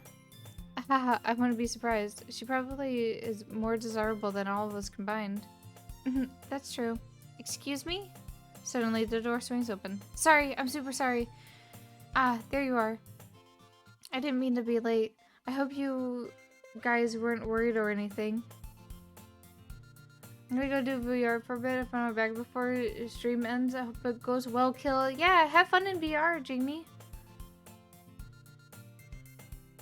I like how they're literally small, medium, large. Kronk. Hey, Monica chose the club over her boyfriend after all. You're so strong-willed. Boyfriend? What on earth are you talking about? Monica quizzically glances at me. Never mind that. What held you up anyway? Well, My last period today was study hall. To be honest, I just kind of like lost track of time. That makes no sense at all, though. You would have heard the bell ring at least. I must have not heard it since I was practicing piano. Piano? I wasn't aware that you played music as well, Monica. I don't really. Kind of just started recently. I've always wanted to learn piano. That's so cool. You should play something for us, Monica. That's... Monica looks at me. Maybe once I get a little bit better, I will. Yay. That sounds so cool. I'd look forward to it. Is that so? In that case, I won't be able to let you down, LadyKil. Monica smiles sweetly. I didn't mean to any pressure or anything like that. Don't worry. I've been practicing a whole lot recently, and I'd really love the chance to share once I'm ready. I see. In that case, best of luck. Thanks. So I don't miss anything. I didn't miss anything, did I? No, not really. I chose to leave out the Sayori's mischievous escapade. I'm sure Natsuki... Oh my god, why did I click past? Fuck. Looks like everyone has settled down. Sayori somehow already finished her entire cookie. Yuri's back into her book and Natsuki disappeared into the closet. Hey, Yuri. I certainly noticed that Yuri's reading a different book from the one that we've been reading together. Sorry, I didn't mean to interrupt. No. I was kind of just waiting for you. If that's the case, why don't we go ahead and get started? Yes, let's. Actually, I have a request. Do you mind if I make some tea first? No, not at all. Thanks very much. If there's one thing that can make my reading time any better, it's a nice cup of tea. Not to mention, for yours as well. Yuri stands up and makes her way to the closet. I follow and watch as she retrieves a small water pitcher from the shelf, the kind with a filter inside. Can you hold this for a sec? Sure. Yuri hands me the water pitcher and also fetches an electric kettle. I'm going to plug this in at the teacher's desk and then we'll go get some water. She walks past me and sets down the kettle onto the teacher's desk.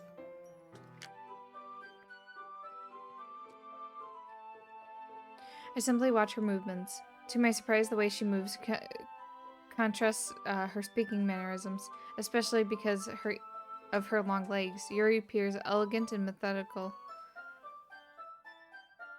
Okay, may I have the water pitcher? Thanks, I'll be right back. Oh, I might as well walk with you. Yeah, why not? Shall we go then? Yeah. Where are you two off to? Yuri wants to make some tea, so I suddenly realized how weird it sounds to explain this to Monica. We were just filling the water pitcher. Okay. Sorry, I was just a bit curious. That's kind of a one-person job, isn't it? That's... Monica, please mind your own business for once. Or do you want to tell me that there's something wrong with helping involved in... Do you want to tell me there's something wrong with helping involve LadyKil in club activities? My mouth gapes. I suppose there's nothing wrong with that. Then let's go, LadyKil. Yuri quickly exits the room and I follow. Once in the hallway, she suddenly puts her forehead against the wall. I spoke without thinking. How could I say something like that? Yuri? Something about the way that she said that. It makes me feel so irritated. What's wrong with me? No, Yuri. I think you did the right thing. I wasn't expecting it, but it's just not right for Monica to just judge people like that. LadyKil. How come, even when I do something bad, you're being nice to me? Because nothing that you do is bad, as you make it seem out in your head. Nobody's perfect. We have emotions and we can't always hide them away. But you always amplify things in your head. Your mind turns a light rain shower into a hurricane. No. Wouldn't you hate me for something as terrible as that? Why would I hate you? I can't hate someone for having emotions. What kind of friend would that be? Friend, you say? Yuri lifts her head. LadyKil. Po body's nerfucked. Nobody's perfect. I really like being friends with you. Thanks, Yuri. I like being friends with you too. I feel awkward saying something like that, but I'm doing my best to help Yuri feel better. Anyway, yeah. Shall we go? Yeah. Yuri and I walked to the nearest water fountain. Once the water's filled up in the picture, we returned to the classroom. LadyKil, do you like oolong tea? Yeah. Anything's fine. Very well. Yuri sets the temperature of the kettle to 200 degrees. Now it's time to get the teapot. You really do this properly, don't you? Of course. I shouldn't do anything less when I'm making tea for others. Even if I'm not an expert on tea or anything. Uh-huh. In that case, you'll be even more impressed. Perhaps I will. Yuri fetches the teapot and begins measuring the tea leaves. To my surprise, she even starts humming a little to herself. You must be in a good mood now. Is that so? I was letting it show. And you noticed. I still don't trust Yuri. Yeah, she's like... I don't know. It feels weird now. I was doing a bit of thinking, and I decided that I would try expressing myself a little bit more. And it turns out it's not very hard for me to do. When it's you who's around anyway. That's great, Yuri. Just don't push yourself too much. You're always worrying about me, LadyKil. It's very endearing. Yuri wasn't kidding. I don't even know if I can keep up with this. I watched Yuri pour a cup of tea for each of us. LadyKil, I have another request. Do you mind if we sit on the floor today? Why's that? Just a little easier on my back. I can read with my back against the wall rather than bending over at my desk. Sorry, I didn't realize. No worries. I just have back pain fairly regularly. I do my best to manage it. Is that so? I wonder why that is. It's most like because of your posture, right? Always hunched over like that while reading? Yes. I have terrible reading posture. So that's why we should sit on the floor. Fair enough. I'll go ahead and get the book. I retrieve the book from my bag. I have some chocolate as well. These small, it's a bag of small chocolate candies that I keep hidden from Saori's candy radar. I take it, since it'll go well with the tea. Yuri and I sit against the wall, teacups at our sides. As if sync, we assume the same reading position as last time, each of us holding half the book, except this time. Back pain. Our bodies are even closer to each other. I can't see too well. Yuri slides closer until our shoulders are touching. How am I supposed to focus on reading like this? Yuri was always kind of cute, but when she's being less apprehensive, it's almost like I can handle. Your teacup. She hands me my teacup, holding it with my hand. That's not holding the book. I end up in a position that makes it even harder to focus, because now I need to worry about making sure I don't accidentally touch her chest. Oh no, touch her boobs. It's always the quiet ones. Meanwhile, Yuri hasn't noticed a single thing. She wears her intense reading expression, and I can only presume the world around her has faded away. I use all my willpower to focus on reading. After a few minutes, I finally managed to relax a little. I put the teacup between my legs and fumble with the chocolate wrapper. Sorry. I briefly let go of the book to finish opening the wrapper. You can have as much as you want. That's okay. I won't take any. Huh? Are you sure? Well, if I touch it, it might get smudges on the pages. Oh, you're right. I didn't even think about that. My bad. No need to apologize. I'll hold the book, okay? Are you sure? Of course. Yuri opens the book with both hands. She holds it so that I don't have any harder time reading from it. But as a result, her left arm is practically missing on top of my leg. Well, in that case, Bob's. Yuri has already totally focused on reading again. I take a chocolate candy and pop it into my mouth. And then I take another chocolate and I hold it up to Yuri. She doesn't even have to look away from the book. She simply parts her lips as if the situation was completely natural. But that means I can't stop here. I apprehensively place the chocolate in her mouth. Sensual candy. Sensual candy giving. God. Just like that, Yuri closes her lips over it. Uh-huh. Yuri's expression suddenly breaks. Did I just... Yuri looks at me like she needs to confirm what just happened. LadyKil. Sorry. I guess I shouldn't have done that. That's... Well, you were just helping. That's something that friends do, right? Sensual candy giving, yes. I mean, not really into this kind of context, but yeah, that's all it was. Yeah, then you don't need to stop or anything. I see. The situation has gotten really tense. Yuri tries to return to the book, and I can just tell by her expression that she can't focus now. My heart is pounding. I nervously take another chocolate between my fingers. This time, Yuri's eyes met mine. How did it even come to this? Yuri doesn't invert her gaze. I notice her chest is rising and falling to the rhythm of her breaths. I raise my arm. Like before, Yuri parts her lips. But this time it's different. I take the chocolate and place it in her mouth. I feel her hot breath on my fingers. Okay, everyone! Yuri jolts back. It's time to share our poems. Oh, fucking hell, this shit again. God damn it. I'm getting a lot of mixed vibes now. Yeah. LadyKil, you can help Yuri put away the tea stuff, right? Yeah, of course. Okay, thanks. The spell is abruptly broken. Oh, I'll take care of the cups. Yeah. Yuri picks up the teacups from the floor. I pick up the bag of chocolates. In the end, we hastily clean up without much of a word between us. I get the feeling that this is something neither of us will have the courage of bringing up. I'm gonna show Yuri first. Let's see what you've written today. Yuri stares at the poem with an expression on her face. Do you like it? LadyKil, this one might even been better than yesterday's. How did you even pick up on this so quickly? Just yesterday I was telling you the kind of techniques are worth practicing.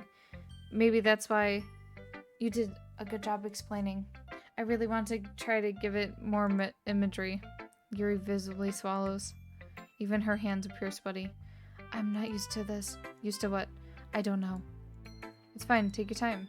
Yuri breathes and collects her thoughts. I know that Yuri likes to think before she speaks, so I offered that patience to her. Yeah, just being appreciated like this, I guess. It probably sounds stupid, but seeing someone motivated by my writing just makes me really happy. Are you saying you've never shared your writings before? Yuri nods. Really? I don't believe it. I really only write for myself, and besides, people would just laugh at me. Do you really think that? Again, Yuri nods. Huh. Even your close friends? Yuri doesn't respond to that. I wonder why. Anyway, do you want to share your poem you wrote today? Yeah, I do. If it's with you. The raccoon. It happened in the dead of night while I was slicing a bread for a guilty snack. My attention was caught by the scuttering of a raccoon outside my window. That was, I believe, the first time I noticed my strange tendencies as an unordinary human. I gave the raccoon a piece of bread, my subconscious well aware of the consequences, well aware that a raccoon that is fed will always come back for more. The enticing beauty of my cutting knife was just the symptom, the bread, my hungry curiosity, the raccoon an urge. The moon increments its phase and reflects that more light off of my cutting knife. The very same light that glistens in the eyes of the raccoon friend. I slice the bread, fresh and soft. Raccoon becomes excited. Or perhaps I'm merely projecting my emotions onto the newly satisfied animal. Raccoon has taken a falling to me. You could say that we've gotten quite used to each other. Raccoon becomes hungry more and more frequently, so my bread is always handy. Every time I brandish my cutting knife, the raccoon shows me excitement. A rush of blood? Classic... What the fuck? A rush of blood. Classic Pavlovian conditioning. I slice the bread and I feed myself again. Did she kill the raccoon? Is that what I just read? I was a little more daring with this one than yesterday's. I can see that. It's more metaphorical. I don't know if it's my fault, but I can't begin to imagine what this poem's about. That's right. It's a bit closer to my preferred writing style. Using the poem as a canvas to express vivid imagery and conveying emotions through them. Yeah. If I take it at more face value, I can't even figure out what it's supposed to mean. Well, I think it's something that different people can relate to in their own way. I wanted to express the way it feels for me to indulge in my more unusual hobbies. It's those sort of things I'm usually forced to keep myself. Raccoon murder? I don't know. I don't know if she actually killed him. So I sometimes enjoyed writing about them. Why do you keep them to yourself? But because they're embarrassing. And people would make fun of me. Don't you have anything like that, LadyKil? Well, yeah, I guess I do. I feel like everyone has a little something like that. The best we can do is respect each other in our individualities, even if it's difficult sometimes and some things make us uncomfortable. After all, if I hadn't learned to embrace my own weirdness, I would probably hate myself.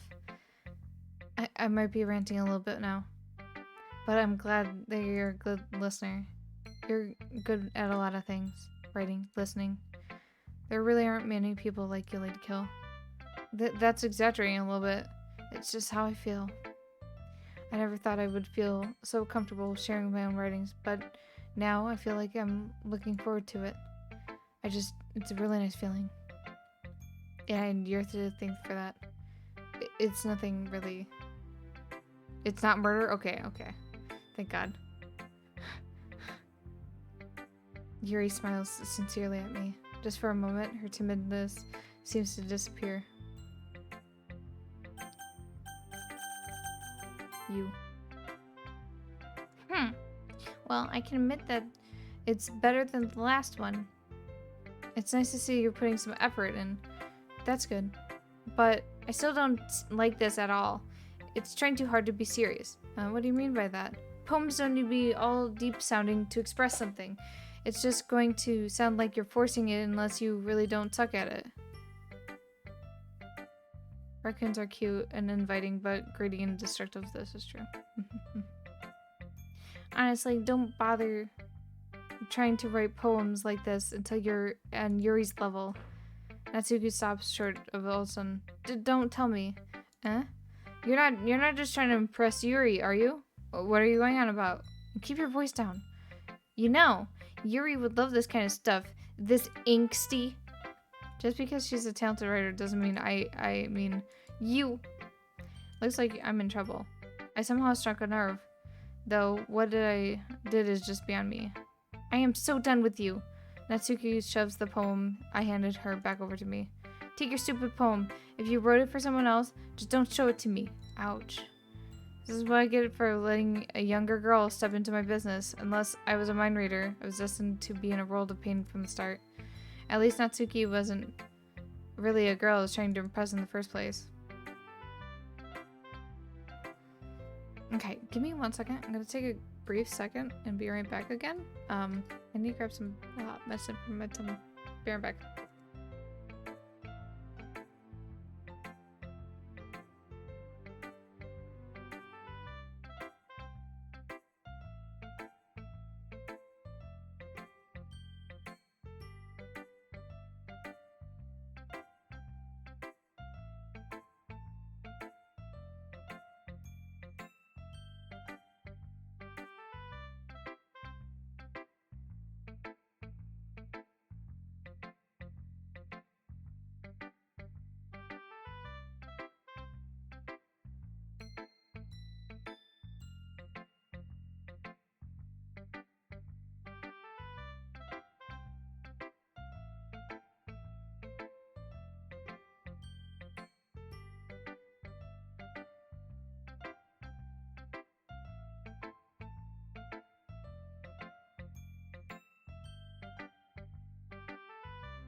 Okay, I'm back. Sorry about that.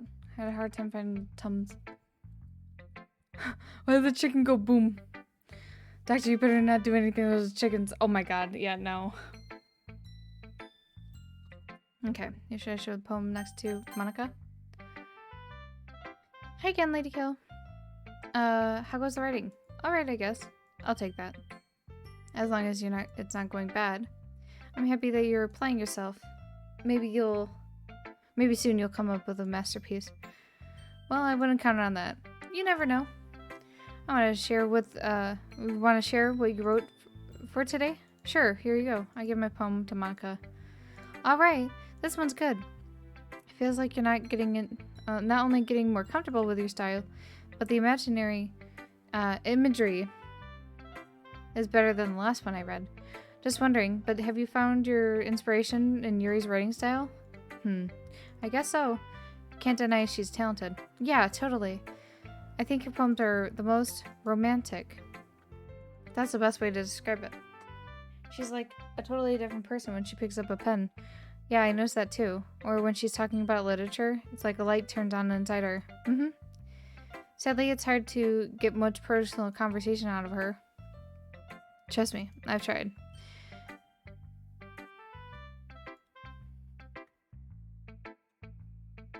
Who knows what goes on in that head of hers? I hope you don't mean that in a bad way. No, of course not. I just mean that I wish she didn't keep so much to herself, but I'm still defending her like that. You must be pretty into her. Huh? You completely misunderstood. Calm down. I'm kidding. Besides, I'm pretty sure she's already got a boyfriend. Wait, really? Yeah, a fictional one anyway. Monica kind of whispers that last part to me. It's just a hunch, but... Well, there's not really anything wrong with that. Oh, well, yeah, I know. I was just saying. But anyway. You want to read my poem now? I like the way this one turned out, so I hope you do too. Alright, let's take a look. Monica's being catty.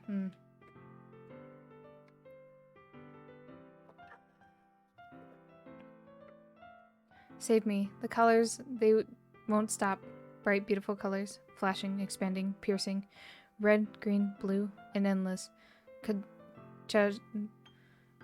Canopy? Of endless, or of meaningless noise.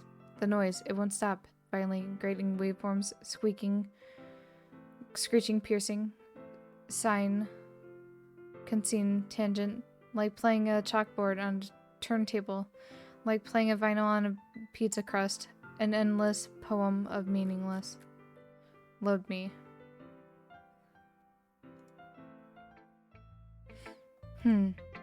It's even more abstract than your last one, huh? Haha, I guess it's just the way I write. I'm sorry if you don't like it. No, I never said that. It's just kind of the thing I've never seen before, I guess. I kind of like playing with some of my space on the paper. Choose where and how your space words can totally change the mood of a poem. It's almost like magic. The way I wrote the lines really short makes it feel like they're trying to speak over the noise. I see. It's a little hard for me to tell what's going on, though. Something like, sometimes asking what a poem is about isn't the right question.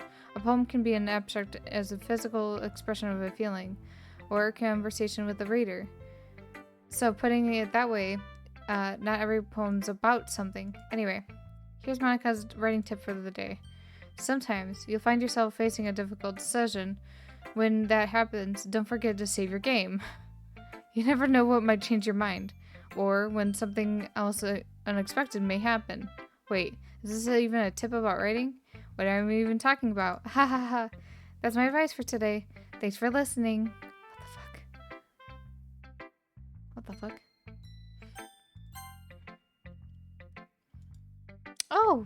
I like this one, LadyKil. It has some nice feelings in it. I'm glad. Does that mean it's any better than yesterday's? Let me think. I don't know. I guess I like them both. Hehe. It's not very helpful, you know. Well, I'm not good at figuring out if a poem are good or bad. But that's what I just go with by my heart. If it makes me feel anything, then it must be a good poem. I'm not exactly sure how that works. Then again, I must convey feelings, and it is a pretty important part of this whole thing. Yeah, maybe. Honestly, I don't know what kind of writing you like in the first place. Yeah, me neither. Why don't you try to at least give me some thought? You want me to write something for me? That's so sweet. Yeah, right. But you're thinking about other people. You need to think about yourself once in a while. If you don't, you might end up getting hurt at some point. Well, I don't really know what you mean, but I'll try to keep it in mind. Well, whatever. Anyway, let's see. I guess I like happy poems. Wait, maybe something I like sad poems too. Sometimes a little bit of both. There's a word for that, right? There's a word I'm looking for? Bittersweet. Yeah. I like things that are happy and things that are sad. Happy and sad. I can't see you liking something sad, sorry. Well, I like happy the most, but sometimes when you have a little rain cloud in your head, a sad poem can give help to the little rain cloud. A sad poem can help give the rain cloud a little hug and make a nice happy rainbow.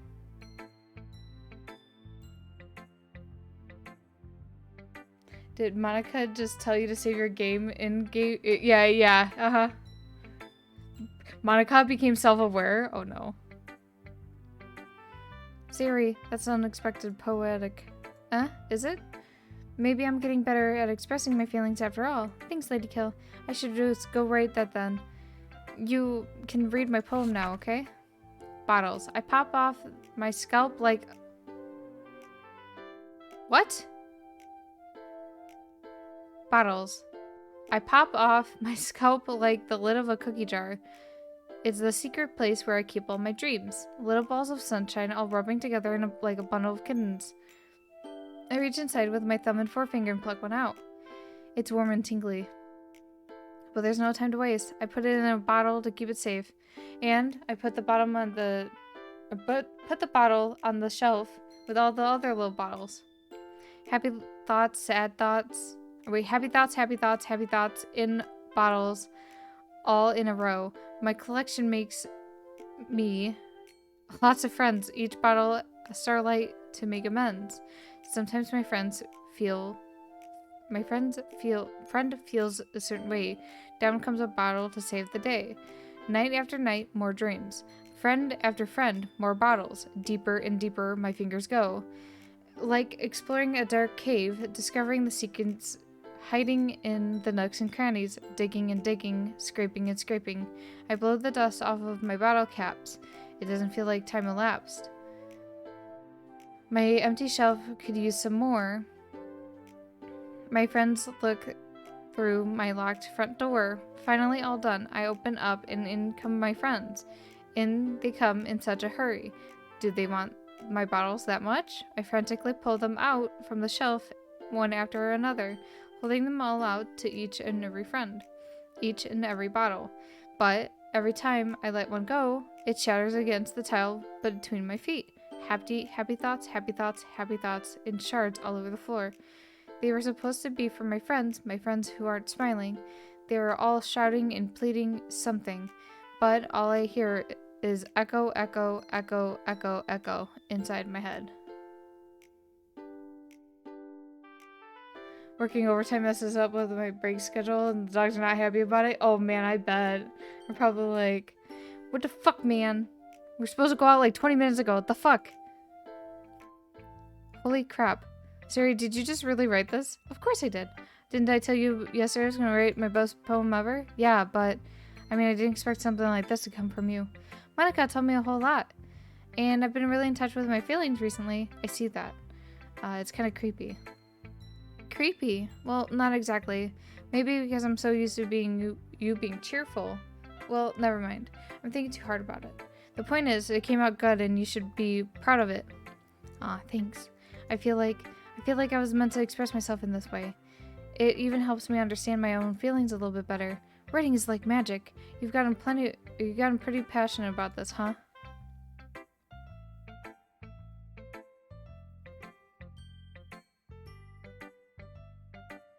They think it's a 12 minutes to break. And they're all crowded around me. It's 40 minutes. Oh no.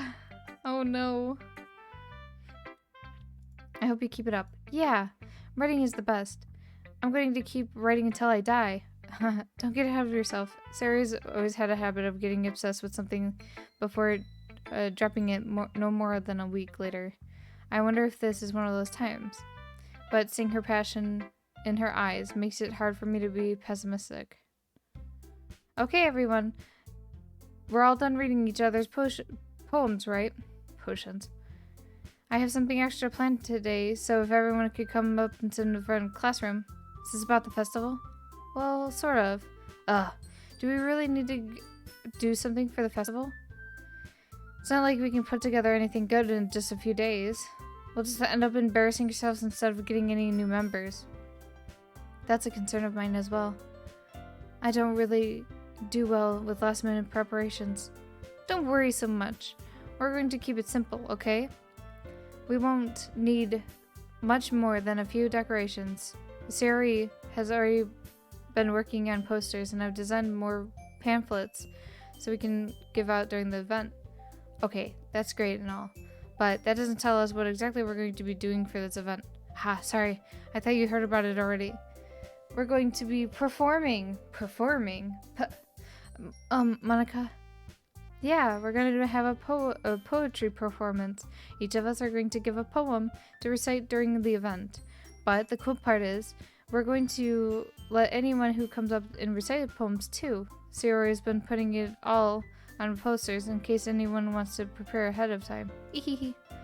Sierra, who's been coloring a poster, holds it up for a second for us to see. Are you kidding me, Monica? You didn't already start putting those posters up, did you? Yeah, well, I did. Do you think it's really that bad of an idea? Well, no, it's not a bad idea, but I didn't sign up for this, you know? There's no way I'm going to be performing in a group of people like that. I agree with Natsuki. I could never, in my life, do something like that. Imagining it, Yuri shakes her head in fear. Guys, no, Sayori. I understand where they're coming from. I remember that Natsuki and Yuri have shared their poems with anybody until just a couple of days ago. It's a lot to ask for them to recite their poems out loud to a whole room full of people. I guess I kind of overlooked that, so I'm sorry. But I think we should still give it our best. We're the only ones responsible for the fate of this club. If we start the event and each of us put up a good performance, then it will inspire others to do the same. And the more people who perform, the better we will be able to show everyone what literature is all about. Yeah, it's about expressing your feelings, being intimate with yourself, finding new horizons, and having fun. That's right. And it's those reasons that we're all in this club today. Don't you want to share that with others? To inspire them to find the same feelings that all brought you out here in the first place? I know you do. I know we all do. And if it takes standing in front of a room for 2 minutes and reciting a poem, then I know you can do it. Natsuki and Yuri remain silent. Sari looks worried. I guess it leaves me no choice. I agree. I don't think it's too much to ask. I think that Sari and Monica have been trying really hard to get new members. The least we can do is help them out a little bit. Well, maybe, but it looks like Natsuki doesn't have any argument left. Okay, fine. I guess I'll just have to get it over with. Alright. Phew. Thanks, Natsuki. What about you, Yuri? Yuri just glances at everyone else's expected faces. Sigh. I guess I don't really have a choice. Anyway, that's everyone. You're the best, Yuri. This club is seriously going to be the death of me. Oh gosh, you'll be fine, Yuri. But anyway, let's move on to the main event. I want each of you to choose a poem of yours. We're going to practice reciting it in front of each other. No way! Monica, this is all of a sudden. Well, if you can't recite your poems in front of the club, how can you expect to do it in front of strangers? Oh no. Don't worry. I'll start off to help everyone feel a little bit more comfortable. Can I go next? Of course. Now, let's see. Monica flips through her notebook to the specific poem she has in mind for herself. She then stands behind the podium. The title of this poem is The Way They Fly.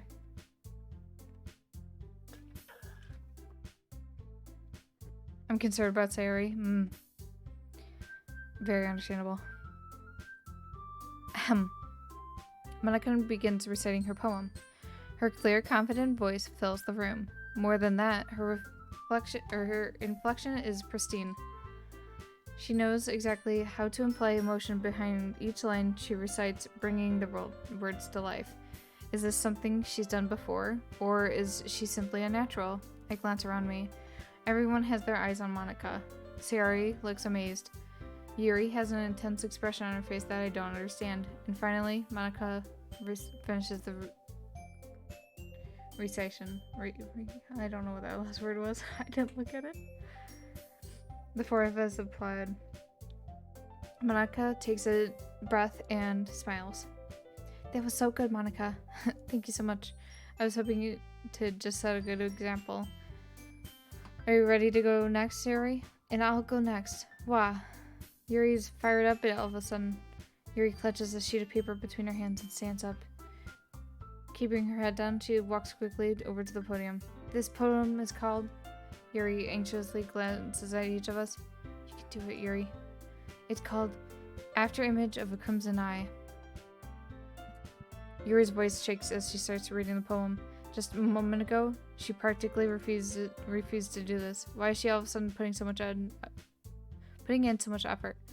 As Yuri gets past the first couple of lines, her voice changes. It's almost like what happens when Yuri gets absorbed in her books. Her quivering words turned into sharp syllables in a fierce and confident woman. The poem is full of twists and turns in its structure that she enunciates with perfect timing. This must be a rare glimpse into the whirling fire Yuri keeps concealed inside her head. Suddenly, she's finished. Everyone is stunned.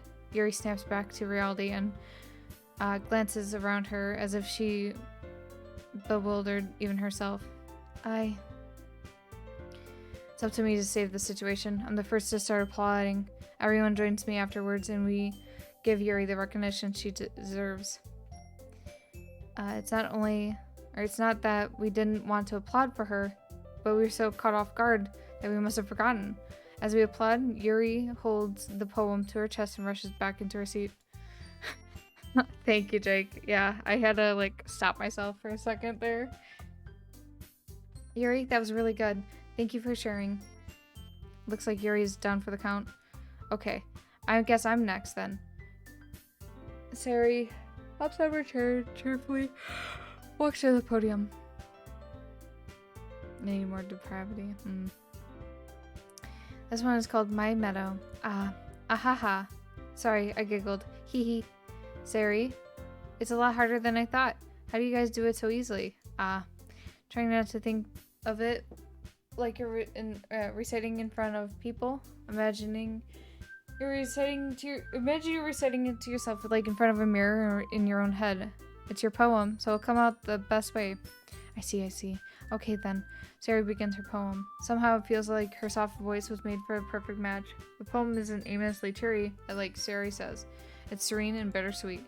If I were to read this on paper, I probably wouldn't think much of it, but hearing it come from Sayori's voice almost gives it a whole new meaning. Maybe this is what Sayori meant when she said she likes my poems. It's like I get to reach more deeply into someone I thought I knew through and through. Sayori finishes and we applaud. I did it! Good job, Sayori. Even LadyKil liked it. I guess that's a good sign. What does that even mean? It came out nicely, Sayori. The atmosphere of the poem fits you really nicely. It might be that our poems won't work quite as well with that kind of delivery. I don't really understand. In other words, I've seen poems of yours where that sort of gentle delivery wouldn't work as well. They might need a bit more force behind them depending on what you're reading. Oh, I know what you mean. That's well. I've been practicing this kind of thing. Or that kind of thing. It's just embarrassing to do in front of everyone. The next time I'm going to make you pick a poem that challenges you a little bit more. We don't have much time before the festival, you know. Okay. Okay, now who's next? Natsuki? Don't make me go before LadyKil. It's not like I can compare to you guys anyway. Might as well let LadyKil lower everyone's standards a little bit before I have to do it. Natsuki. It's fine, it's fine. I might as well get over it with, but it's not like I have much of a selection of what to read. Let's go with what I wrote for today. I stand up and go to the podium. Everyone has their eyes on me, making me feel terribly awkward. I recite my poem. Since I'm not exactly confident in my own writing, it's hard to put energy into it. Despite that, once I finish, I receive applause anyway. So I'm not good as everyone else. Don't worry about it much. I think it's less about your abilities and more about your lack of confidence in your writing. That's something we'll improve over time though. Yeah, maybe. Alright then. That just leaves you, Natsuki. Yeah, I'm going. Natsuki begrudgingly gets out of her seat and makes her way to the podium. The poem is called, Why Are You All Looking at Me? Because you're presenting. Anyway, the poem is called Jump. Natsuki takes a breath. When she starts reciting her poem, her sour attitude disappears a little bit. While she's still a little unenthused, her poem has a rhythm and a rhyme to it. It's Natsuki's trademark style, and it works surprisingly well when spoken out loud. The words feel like they bounce up and down, as if giving life to the poem. Natsuki finishes and everyone applauds. She hops back to her seat. That wasn't so bad, was it? Easy enough for you to say. You better not make me do that again. Ah, well, do you at least feel prepared enough to recite a poem in front of other people? I mean, doing it in front of people will be way easier. I can do it, I can put on whatever face I want for other people. But when it's just my friends, it's just embarrassing. That's a surprise, Natsuki. I think it would just be the other way around for me. Well, that's just how it is, so... I didn't read the last one, fuck. I clicked too fast. You won't have much to worry about for the festival. That said, I want to thank everyone for coming though. It might be hard, but I hope that you all have an idea of what it's like now. Make sure you pick a poem and get enough practice before the festival, okay? I'll be making pamphlets, so let me know ahead of time what you'll be reciting. Jeez. Should probably find some other poem to recite instead. That's fine too. Doesn't have to be your own. I'm already pleasantly surprised that you're putting all this effort into the club. It makes me really happy. Yeah, no problem. Okay, everyone. I think that's about it for today. I know the festival's coming up, but let's try to write poems for tomorrow as well. It's been working out really nicely so far, so I'd like to continue that. As for the festival, we'll finish planning tomorrow, and then we'll have the weekend to prepare. Monday's the big day. I can't wait. I can do this. Alright. I stand up. There's no way I'll be able to find the same enthusiasm as Sari in Monica, but I'll do my best to get through it. If it's the sake for the club, and impressing Monica, and then I'll have to do my best. Ready to go, Sari? Yep. Look at you two, always going home together like that. It's kind of adorable, isn't it? Jeez, guys. Don't make such a big deal out of it. It must be a little nice, though. Well, how am I supposed to respond to that? It's okay, LadyKil. You don't have to say it. Whatever. Let's go already. I walk home with Sari once more. Even though it's been a few days, a lot of things have already changed. But today, Sari is being a little quieter than usual on the way home. Hey, Sari. Sorry, I was spacing out. No wonder. I was thinking about something from earlier. I like how we get to... Sari fumbles with her words. So let's just say that one day Yuri asked me to walk home... let's just say that one day Yuri asked to walk home with you. Huh? What would you do? What kind of question is that? Kind of putting me on the spot here. Well... I would walk home with Yuri. Walking home with Yuri, huh? As a thought make my heart pound. I mean, given how hard it is for her to socialize, I would feel awful for turning her down, so... Isn't she so beautiful and smart? That has nothing to do with what I just said. Aha, you admitted to it. Jeez. There's no way... there's not even any point in speculating something that's never going to happen. Well, maybe. But I just like to think about it. It's not long before you won't need me anymore, you know? Need you? Siri, I can't figure out if how you're seeing things in your head right now. Sorry. Everyone's different. Nobody in the club is replacing you. If you say so. The conversation trails off and I'm feeling left awkward. But it was kind of her fault for trapping me with such a weird question. I just can't lie to her. But if there's something that makes her happy, it would hate to take that away from her. That's why I said there's no point in speculating. Then again, the festival is only a few days away. Who knows what will happen in that time? Oh my god, I gotta make another one of these. Fuck.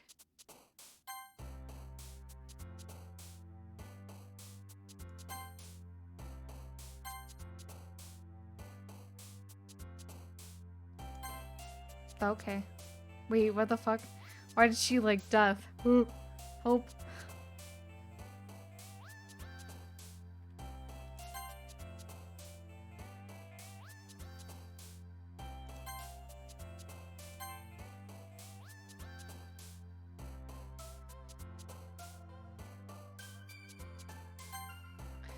Okay, I had a feeling. I had a feeling. I had a feeling.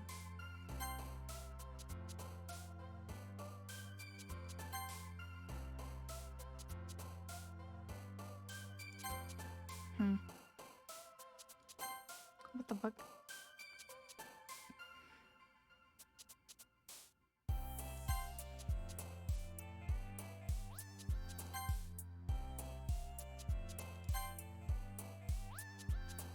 I'm getting more and more concerned about her. Yeah, honestly, same. That misery? What the fuck?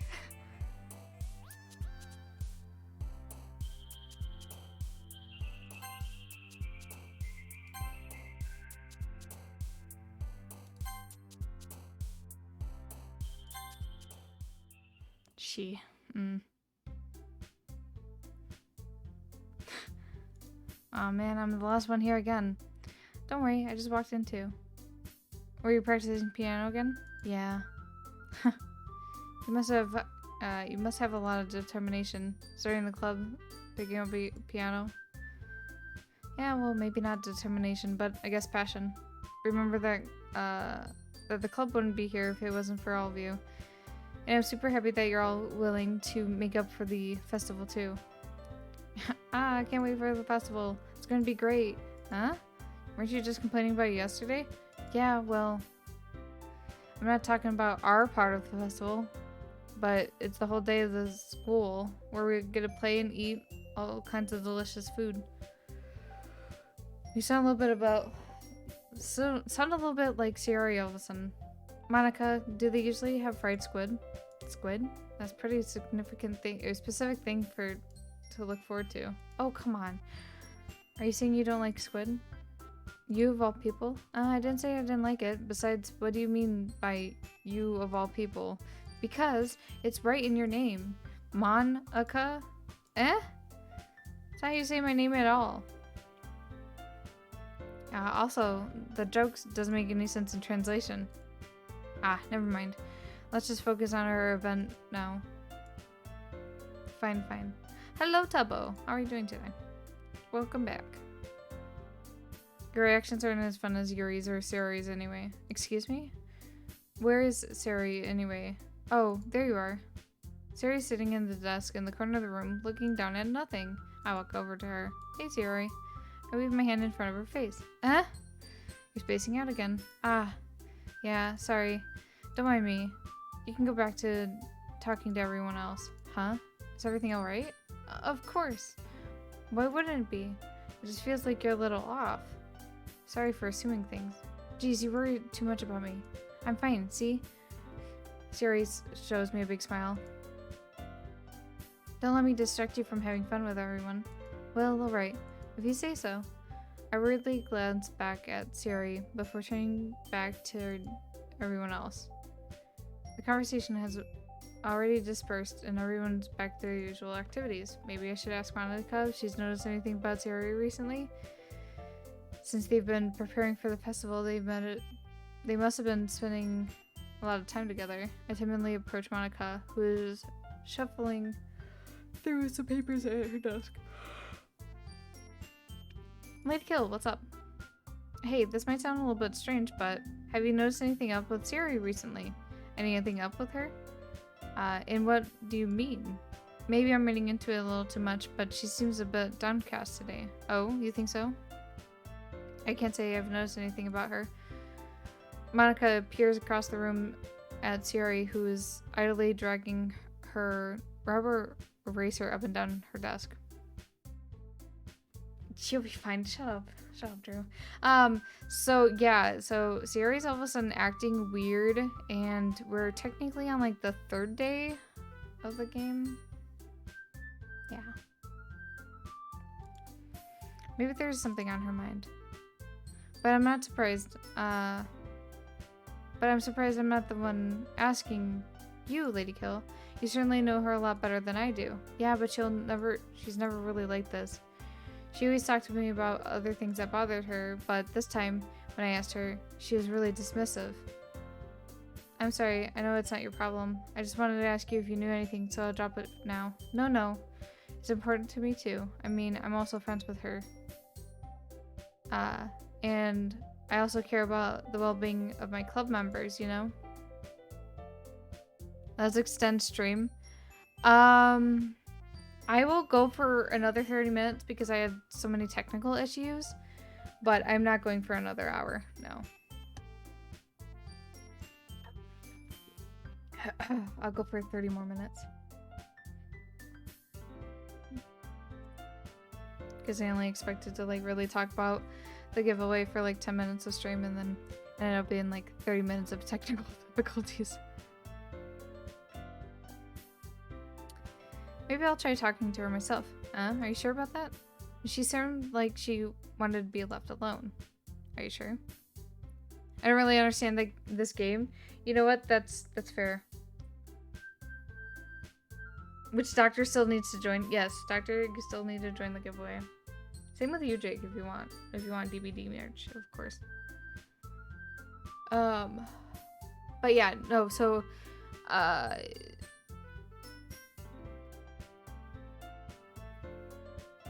so far, like, only thing that you've missed since you went away, Topo, is that we were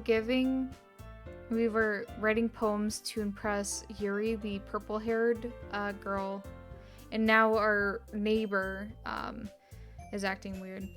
So now we're trying to figure out what's going on with her. Are you sure? Maybe she just had a hard time bringing it up with her person of interest. Person of interest? What do you mean by that? I'm saying maybe the thing on her mind is you, LadyKil. Me?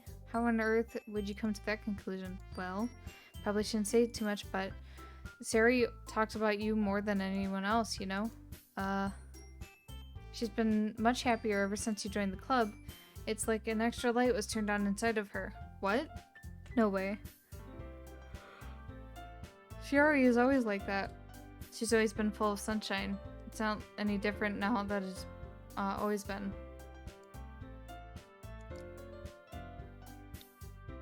You're so funny, LadyKil. Have you ever thought that maybe you've only seen her as cheerful because that's just how she is around you? I said too much. I'm sorry. What do I know anyway? I didn't mean to jump to conclusions. So you should just forget about what I said. Nah, that's fair. That's fair and valid, Jake. I'll try to talk to her, so try not to think about it for now. Alright. Monica smiles meaningful. I know she said to forget about it, but I already know that I won't be able to get her words out of my head. Monica stands up from her desk and walks across her room to where Sari is sitting. I watch her kneel down next to Sari and gently talk to her. She's keeping her voice very quiet so I can't hear from here. I sigh and sit myself down. I know Sari told me not to worry about her, but I did have fun with everyone else, but that's impossible to do when she's behaving like this. Exactly how much do I care for her if I'm letting this weigh me down so much? Now it feels like I'm the one behaving out of the ordinary. But there's nothing I can do besides wait for Monica. Why does it feel like I'm being watched? I glance around the room. Suddenly I notice Yuri peering at me. But she's looking away. She looks away just as quickly with a flustered look on her face. Whew. I realize that she won't get anywhere like this. I've never really seen Yuri approach anyone or start a conversation on her own accord, so I have no choice but to approach her myself. By now, it's a little easier for me to do that. I stand up from my desk and sit next to her. I didn't mean to bother you or anything. Relax. You didn't even do anything, but I could tell you wanted to be alone with your thoughts. Alone with my thoughts? How were you even able to tell I was thinking that? Well, something I do a lot. So it's hard for me to not just spot based on your posture and expression. Not that I was staring at you or anything. I didn't want to do anything creepy like that. In any case, you're right. I'm sorry if I caused you any concern. Don't apologize. Your troubles are only the concern of those who willingly share that concern. Of course, there are certainly those who find the most comfort in keeping to themselves. But you would prefer to share on what's your mind, then I would be glad to listen. It's really not that big of a deal. I was just feeling a little bit uneasy about Sari. Sari? Yeah, she seems a little off today, but when I asked her about it, she didn't want to admit it to me, so I can't help but to wonder if it's something happened to her. Oh? It's quite romantic. Huh? Sorry. I didn't mean to say something stupid. It's not that I just didn't want you to misunderstand. Sari and I have just been friends for a long time, that's all. I see. Then perhaps it is unusual for her to be dismissive to you about her feelings. Or maybe that I'm just reading into them a little too much. LadyKil. The world is full of meaning, often hidden deep beneath plain sight. Oh, excuse me. And there are many untold mysteries behind every person, no matter how well you may know them. So what do you think there might be? So do you think there might be something behind it after all? I think Sari is a very complex person. Her mannerisms on the outside don't always match what may be going on inside her head. And she may not always know what she wants. I noticed her strange behavior today too. And I also feel some concern for her. But in your case, it looked like she was fully occupying your thoughts, wasn't she? Well, I guess that was the case. Sari, she really means a lot to you, doesn't she? Yeah, I guess. But you don't need to put it that way. We're just good friends, that's all. Yuri suddenly looks deeply into my eyes. Her expression is gentle and curious, as if she's searching for something. Embarrassed, I avert my gaze. Sometimes a person's mysteries are untold, even to themselves. And you, as someone honest and caring, may uncover your feelings you weren't aware in you. That is, I think that should be a very fortunate person to have you feel that way about her, Yuri. You're giving me too much credit. I'm a pretty simple guy, so I think I'm pretty good at understanding my own feelings. I'm not nearly as sophisticated as you are. Excuse me. That's not a compliment, is it? It is what it is. Anyway, as long as we're here, why don't we do some reading? Well, as long as you're okay with it, yeah. Should be able to take my mind off of this whole thing anyway. Okay, everyone. After some time passes, Monica calls out to the club room. Why don't we all share our poems now? Before I know it, everything is back to normal. Everyone goes to retrieve their poems, and I do the same. I make eye contact with Monica, and she smiles at me. I wonder what she was talking about with Sari. Yuri. LadyKil. Your writing has only improved in these last few days. Every poem you've shown me has nothing short of spectacular. I can really feel the emotions. I'm a little envious, even. I don't think it ever came to me this naturally. Yuri, that's the wrong way to put it. This never did come naturally to me. But I've been able to improve so much thanks to you.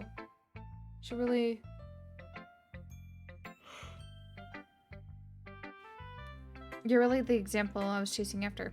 Is that so? Yuri gently smiles to herself. This feeling. I'm so glad I got the chance to share my writing. I never thought I would feel like this. I remember you mentioning that yesterday. I can't believe that you're so good at something that you never even shared it with anyone. It's kind of a shame. Maybe, but it's not like I really had a choice. What do you mean? Well, Yuri smiles sadly. LadyKil, during lunchtime, I eat by myself. Did you know that? It's a great time to find a quiet spot and do some reading. In fact, I always have some books with me. You could say I enjoy reading. Well, that's one way to put it. But books are full of amazing and inspiring people. People you want to fall in love with, or people you just want to make a really good friend. Cheerful people who always put a smile on your face, or deep thinkers and problem solvers who discover the mysteries of life. So, when you look at it that way, I'm surrounded by friends every single day, you know? And those friends don't laugh at me. They don't tease me for spacing out all the time. And they don't make fun of my body type. And they don't hate me for acting like a know-it-all. People say that about you? I'm not a know-it-all, LadyKil. It's the opposite. I don't know anything. I don't know how to talk to people. I don't know how to make people see me as normal. I don't even know how to make myself happy. I have all these feelings, and all I can do with them is read and write. But it wasn't until now that I started sharing it with you that I really understood what was missing all this time. But I haven't really done anything. No, that's wrong. Just being patient and respectful. That's really important to me. I know I'm a difficult person, LadyKil. I speak too slowly. I second guess myself all the time. I read too deeply into things. But every time, you've always treated me like anyone else. It's so rare that I feel comfortable with myself when I talk to others. But that's why every time I talk with you, or talk to you, I feel really happy. I see. Well, I treat you how you deserve to be treated, Yuri. And that if other people don't see it that way, then screw them. I mean, I joined the club hoping I would make friends, and I would say I've made at least one success. Wouldn't you? If you put it that way, yeah. We're really friends now, aren't we? Yuri puts her head in her hands, but this time she's smiling as she does it. Do you want to show me your poem? Yeah, I do. Let me get it for you.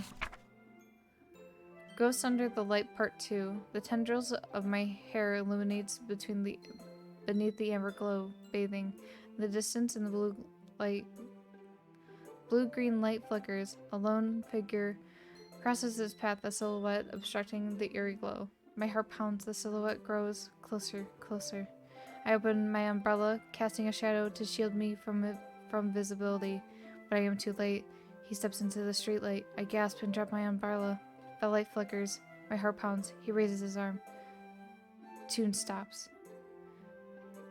The only indication of movement is the amber light flickering against his outstretched arm.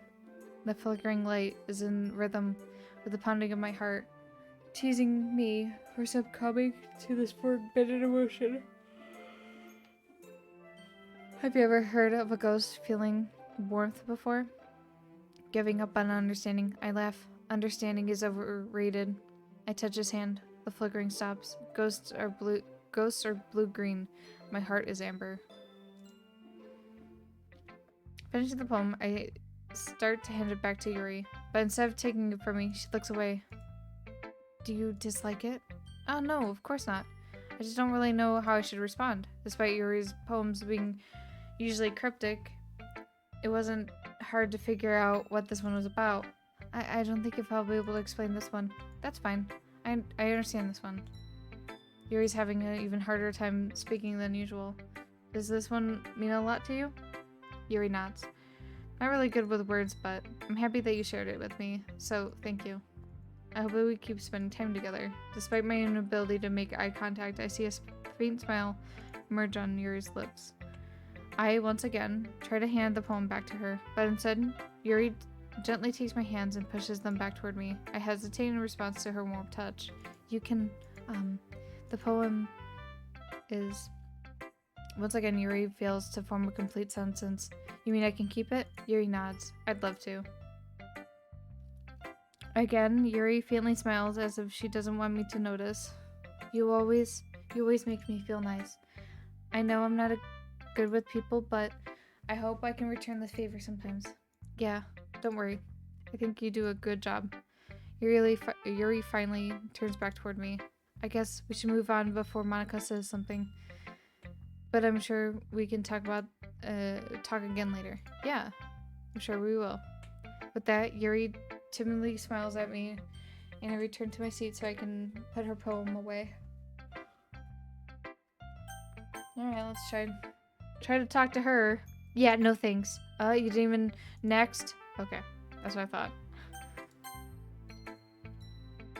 Hi, LadyKil. Have you thought about what you wanted to submit to perform at the festival? Well, being in this club is one thing, but performing in front of a bunch of people, I'll have to give it some more thought. Okay, no pressure. But whatever you do, I'm sure it'll turn out great. It would also make me happy to see. Anyway, let's take a look at today's poem. Sure. I let Monica take the poem I'm holding in my hands. Your style has gotten so refined, LadyKil. Yuri's been teaching you a lot of things, hasn't she? Well, I guess so. Yeah, I've been noticing how much time you spend with her. I think I heard her say more words these past couple of days than she's talked in a whole year. Not sure how you did it, but that's pretty impressive. Well, she just needs some patience and a way to talk about the things in her head, I guess. I'm still getting the hang of it myself. You're certainly putting in a lot of effort. You must really like her. That's... Haha. That's awfully suspicious, you know? Spending time with her in the club room every day. Reading that edgy novel with her. Well, I just feel bad. She has a hard time socializing. It makes me want to make sure she doesn't spend all of her time alone. Besides, the novel isn't that bad either. Alright. I get you. Just be careful, right? I know that Yuri isn't used to opening up herself, so if something bad happens while she's vulnerable, then it could be really hard for her. Her books aren't a total escape from reality. They're just a bandage. You say that like I'm gonna hurt her. Sorry, I didn't really mean that. If anything, she might accidentally hurt herself. Anyway, I'll share my poem with you now, alright? Alright. The Lady Who Knows Everything. An old tale tells of a lady who wanders Earth. The lady who knows everything. A beautiful lady who has found every answer, all meaning, all purpose, and that was ever sought. And here I am, a feather, lost adrift in the sky, a victim of the currents of the wind. Day after day, I search with little hope, knowing legends don't exist. But when all else has failed me, when all others have turned away, the legend is all that remains, the last dim star glimmering in the twilight sky. Until one day, the wind ceases to blow. I fall, and I fall, and fall, and fall even more, gentle as a feather, a dry quill, expressionless. But a hand catches me between the thumb and forefinger, the hand of a beautiful lady. I look at her eyes, and find no end to her gaze. The lady who knows everything. What am I thinking? Before I can speak, she responds with a hollow voice. I found every answer, all of which amount to nothing. There is no meaning, there is no purpose, and we seek only the impossible. I am not your legend does not exist. And with a breath, she blows me back afloat, and I pick up a gust of wind. You know, I feel like learning and looking for answers are the sort of things that give life meaning. Not to get too philosophical or anything, but it was kind of my mind, so that was what I wrote about. I see. I didn't really put much thought into it. In a way, it's almost paradoxical, because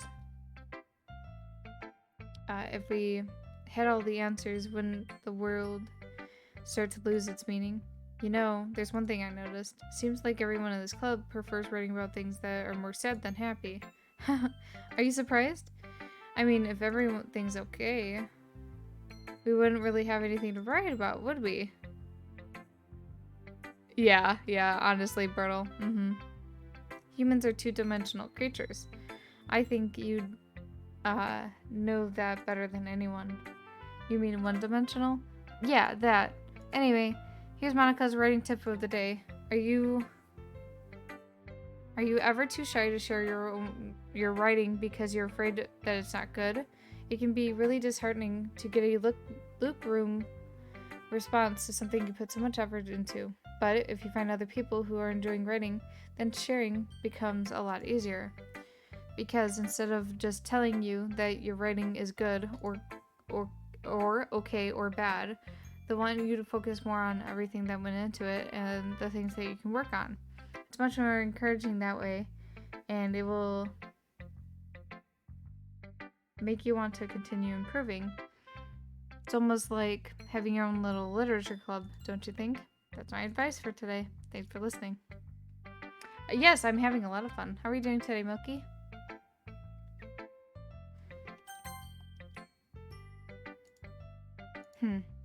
It's nice, I guess. Come on, I can already tell you don't like it. Well, don't need to worry about what I think. After all, you wrote this for somebody else, didn't you? Probably Yuri. Huh? I didn't write this for anyone specifically. Maybe. That's not really what I meant, though. It's okay, though. You're making new friends, and just like I was hoping. That makes me really happy. And you're happy too, right? In this club? Well, of course I am. Good. That's all that matters to me. Thank you, LadyKil. Sorry. There's something wrong? Huh? No, nothing. I'm just a little bit tired today. Hehe. Alright. Just tell me if you need anything. I will. Don't worry about me, okay? You can go play with everyone else now. If you insist. Yay. I'm gonna go home a little bit early today. Sorry? Tell Monica I wasn't feeling okay. See you tomorrow. We're gonna say anything else. Sari cheerfully walks out of the classroom, humming to herself. Ooh. Sari, are you okay? Are you okay, girl? Okay, you three. We're all done sharing poems, right? Stayed up late. Why don't we start figuring out... Hold on a second. Is it me, or did you just say something strange now? Huh? Did something a bit unusual. That's right. You devastated your usual catchphrase when addressing the club. Catchphrase? I don't have a catchphrase. Jeez. Why did the mood get so weird today? You even look like... look, even Yuri isn't immune to it. You... Stagnating air is common foreshadowing that something terrible is about to happen. In your books, maybe. Look, the only thing that is different is that Sari isn't here.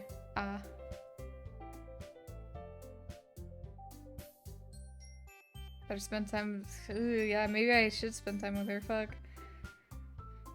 Seems you're right. Sigh. Sari always helps lighten the mood a little bit, doesn't she? It's almost like everyone's balance is thrown off a little when she's not around. She's not a sweetie though. Yeah, that's true. Where the heck did she run off to anyway? I thought she just went to pee. Natsuki, please show some decency. Oh, come on. Actually, she wasn't feeling too well and went home early. Is that so? I hope she's alright. Seriously? Of all the times to not go home with her, you pick when she's not feeling well? So much for you two being all lovey-dovey. No.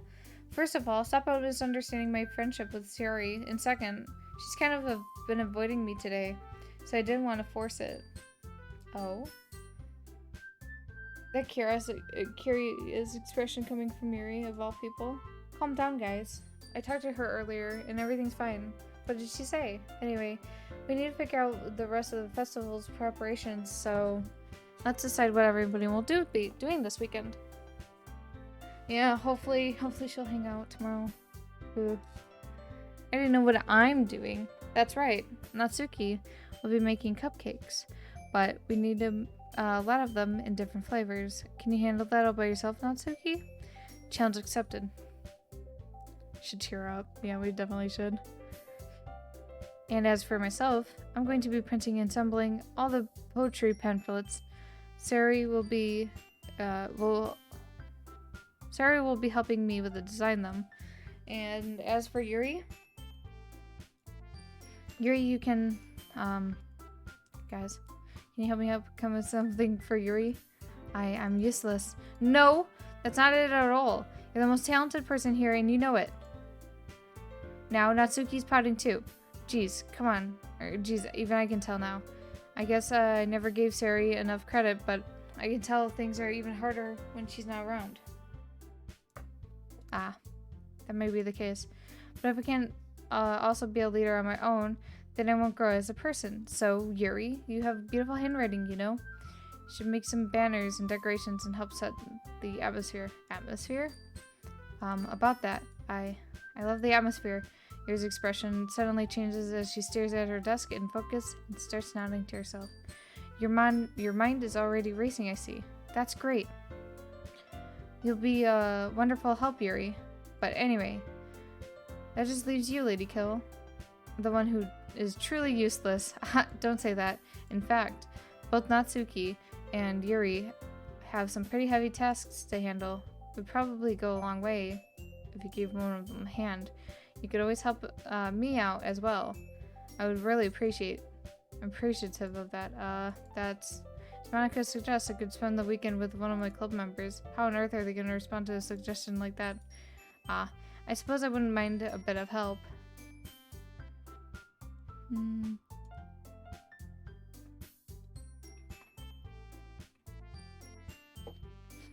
Well, even if you don't know how to bank, there's some dirty work I can give you. It's not like Monica is going to give me a choice, but you shouldn't be sitting on your own butt anyway. Natsuki tries to mumble a bunch of excuses like that. If I recall, Natsuki, you mentioned you would like to handle the baking on your own. LadyKil may not be around to make only him be yeah, Yuri time. Give me 1 second. I'll be right back.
Okay, I'm back. Sorry about that. Alright, so I'm gonna play until we get to, like, the quote-unquote end of the day. I think that'll be a good spot to stop. LadyKil may not want to be around if you're going to make him out to be a nuisance. So therefore, he may be suited to assisting with the decorations. Hold on, I never said that. How hard could it be to make a few decorations anyway? Sounds more like you're making excuses for LadyKil too. What are you saying? It would be extremely meticulous work. And baking isn't? What do you think? Guys, let's settle down for a moment. In the end, I think it's up to LadyKil to decide how you'd like to contribute. Besides, he hasn't gotten the chance to spend any time with me yet, you know. So I'm pretty sure he's interested in... You literally just said... I'm surprised as well. Sorry. It's just that I'm saying, though... Geez. Can we just settle this already? Yeah. LadyKil, you're okay with this, right? In the end, it's up to you. Of course. Well... Very well. In that case, everyone looks straight at me. Of course, I'm going to go with... I'm gonna go check on Sari. I mean, it's gonna be anyone. I prefer helping Sari. I mean, we're already neighbors, and Monica said Sari was helping her. Jeez, you really hate us that much? No! Sorry, I didn't mean this to be so difficult. Just thinking of the club, okay? I guess Yuri then. Fuck you, bitch. Fuck you. Fuck you, little pink-haired. Be most helpful helping Yuri out. Me?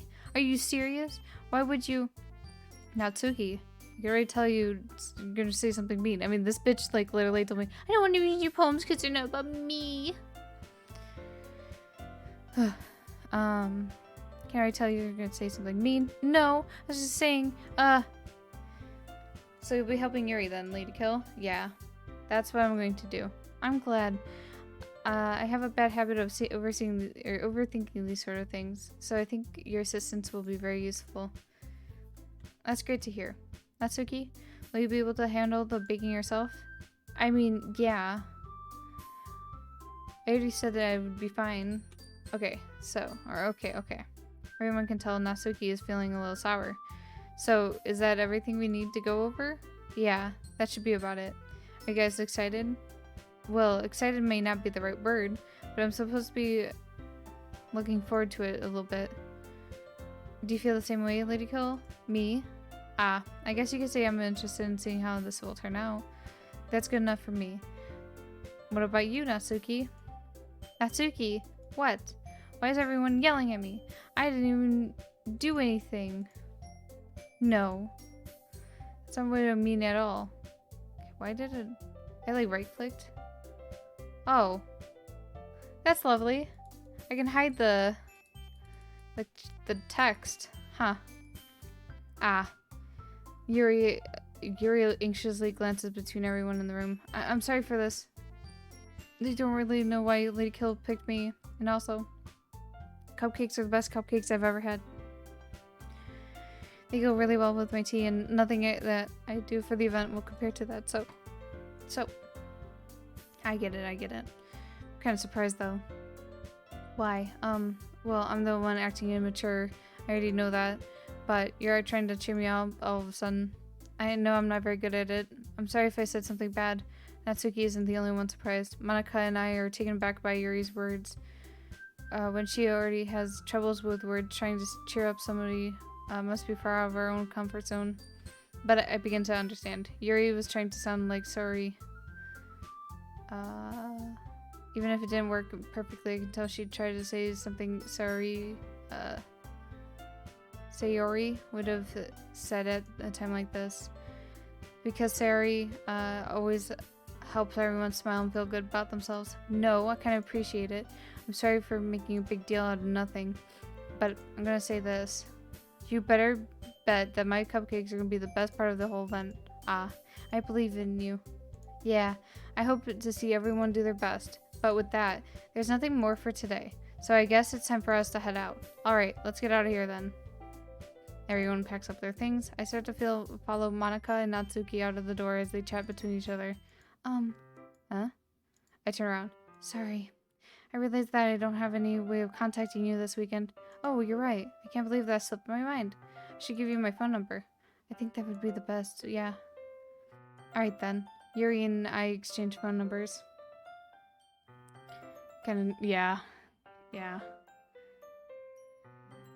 Yuri and I exchange phone numbers? Okay, then I'll be stopping by your house on Sunday. Huh? My house? Is that a problem? No, not at all. I just thought I would be the one going to your house since I'm the one helping you. I suppose that makes sense, but if you don't mind, I think I'd prefer going to your house. Alright. In that case, it wouldn't be a problem. I decided not to press Yuri for a reason. It's not that it should matter either way. I'll just need to make sure my room is clean. I hope I manage to make myself useful in some way. I'm not nearly as creative as you are. Don't underestimate yourself, LadyKil. I think that we'll just make a very productive team, even if you only chose me because you felt bad or something. Wait, you don't actually think that, do you? I don't know. It's difficult for her to come up with any reason why you may have chosen me. You're forgetting the reason with the most common sense. I chose you because that's what I wanted to do. But Yuri thinks to herself with an extremely intense expression. Yuri, you're overthinking this. You want me to point out why you're overthinking, right? Huh? I didn't realize. I'm telling you, I want to. That's why that's what's to it. Do you believe me? Yuri thinks really hard again. Yuri looks straight into my eyes for a long while. I believe you. As if it took her tremendous effort, Yuri finally says that and relaxes her expression. And I'm really looking forward to this Sunday. Yeah, I am too. After that exchange, I make my way out the door and Yuri follows. I can't believe this. Yuri's going to be coming to my house on Sunday, even though I would have preferred to do this with Sari. My anxiety still shoots through the roof. I guess I've gotten pretty used to handling her at this point, but who knows what might might end up happening when we're outside of school. She even told me she was looking forward to it. I shake my head. Why do I feel nervous that Sari finds out about this? It's not like we feel that way about each other. Besides, like Monica said, this is about the club. I have nothing to worry about. If I just go with it, then I'll have a good time. It's already Sunday. I've been getting increasingly anxious about Yuri's upcoming visit. So anxious that I'm going to save and stop there for today. But that was... I saved. Don't freak me out like this, game. I already saved. Do not worry. I saved. But yes. Huh. I didn't know it sung at me. This might Sari will remember this. Oh my god. I just really wish that I was like fucking doing something that would just make her happy. Because I feel like I'm struggling so much. I'm just struggling so much. I just want her to like me. But that being said, that's what I'm gonna call it. I don't have a voice. I need to fix multiple things on stream. Which is annoying in itself, but must be done. There's 3 things that broke, at least, if not 4. But that being said, tomorrow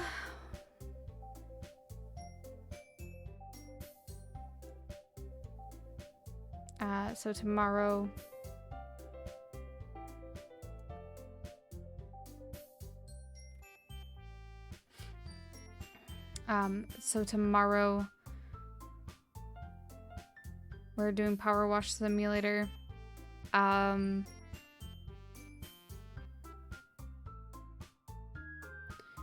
tomorrow we're doing Power Wash Simulator, and then Friday we're doing Fall Guys. So Power Wash Simulator is coming to Xbox. If any of my Xbox gamers want to join with me tomorrow, you are more than welcome. Just let me know.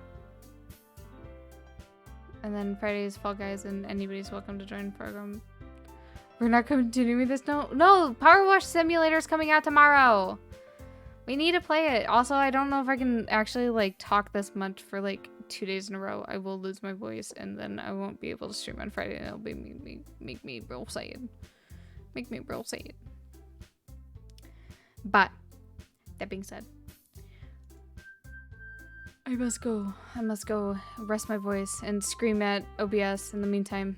Yeah, it'll be next week. Be next week on Wednesday.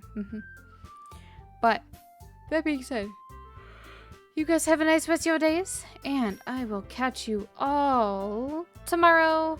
Until then, you guys have a nice day. Bye bye.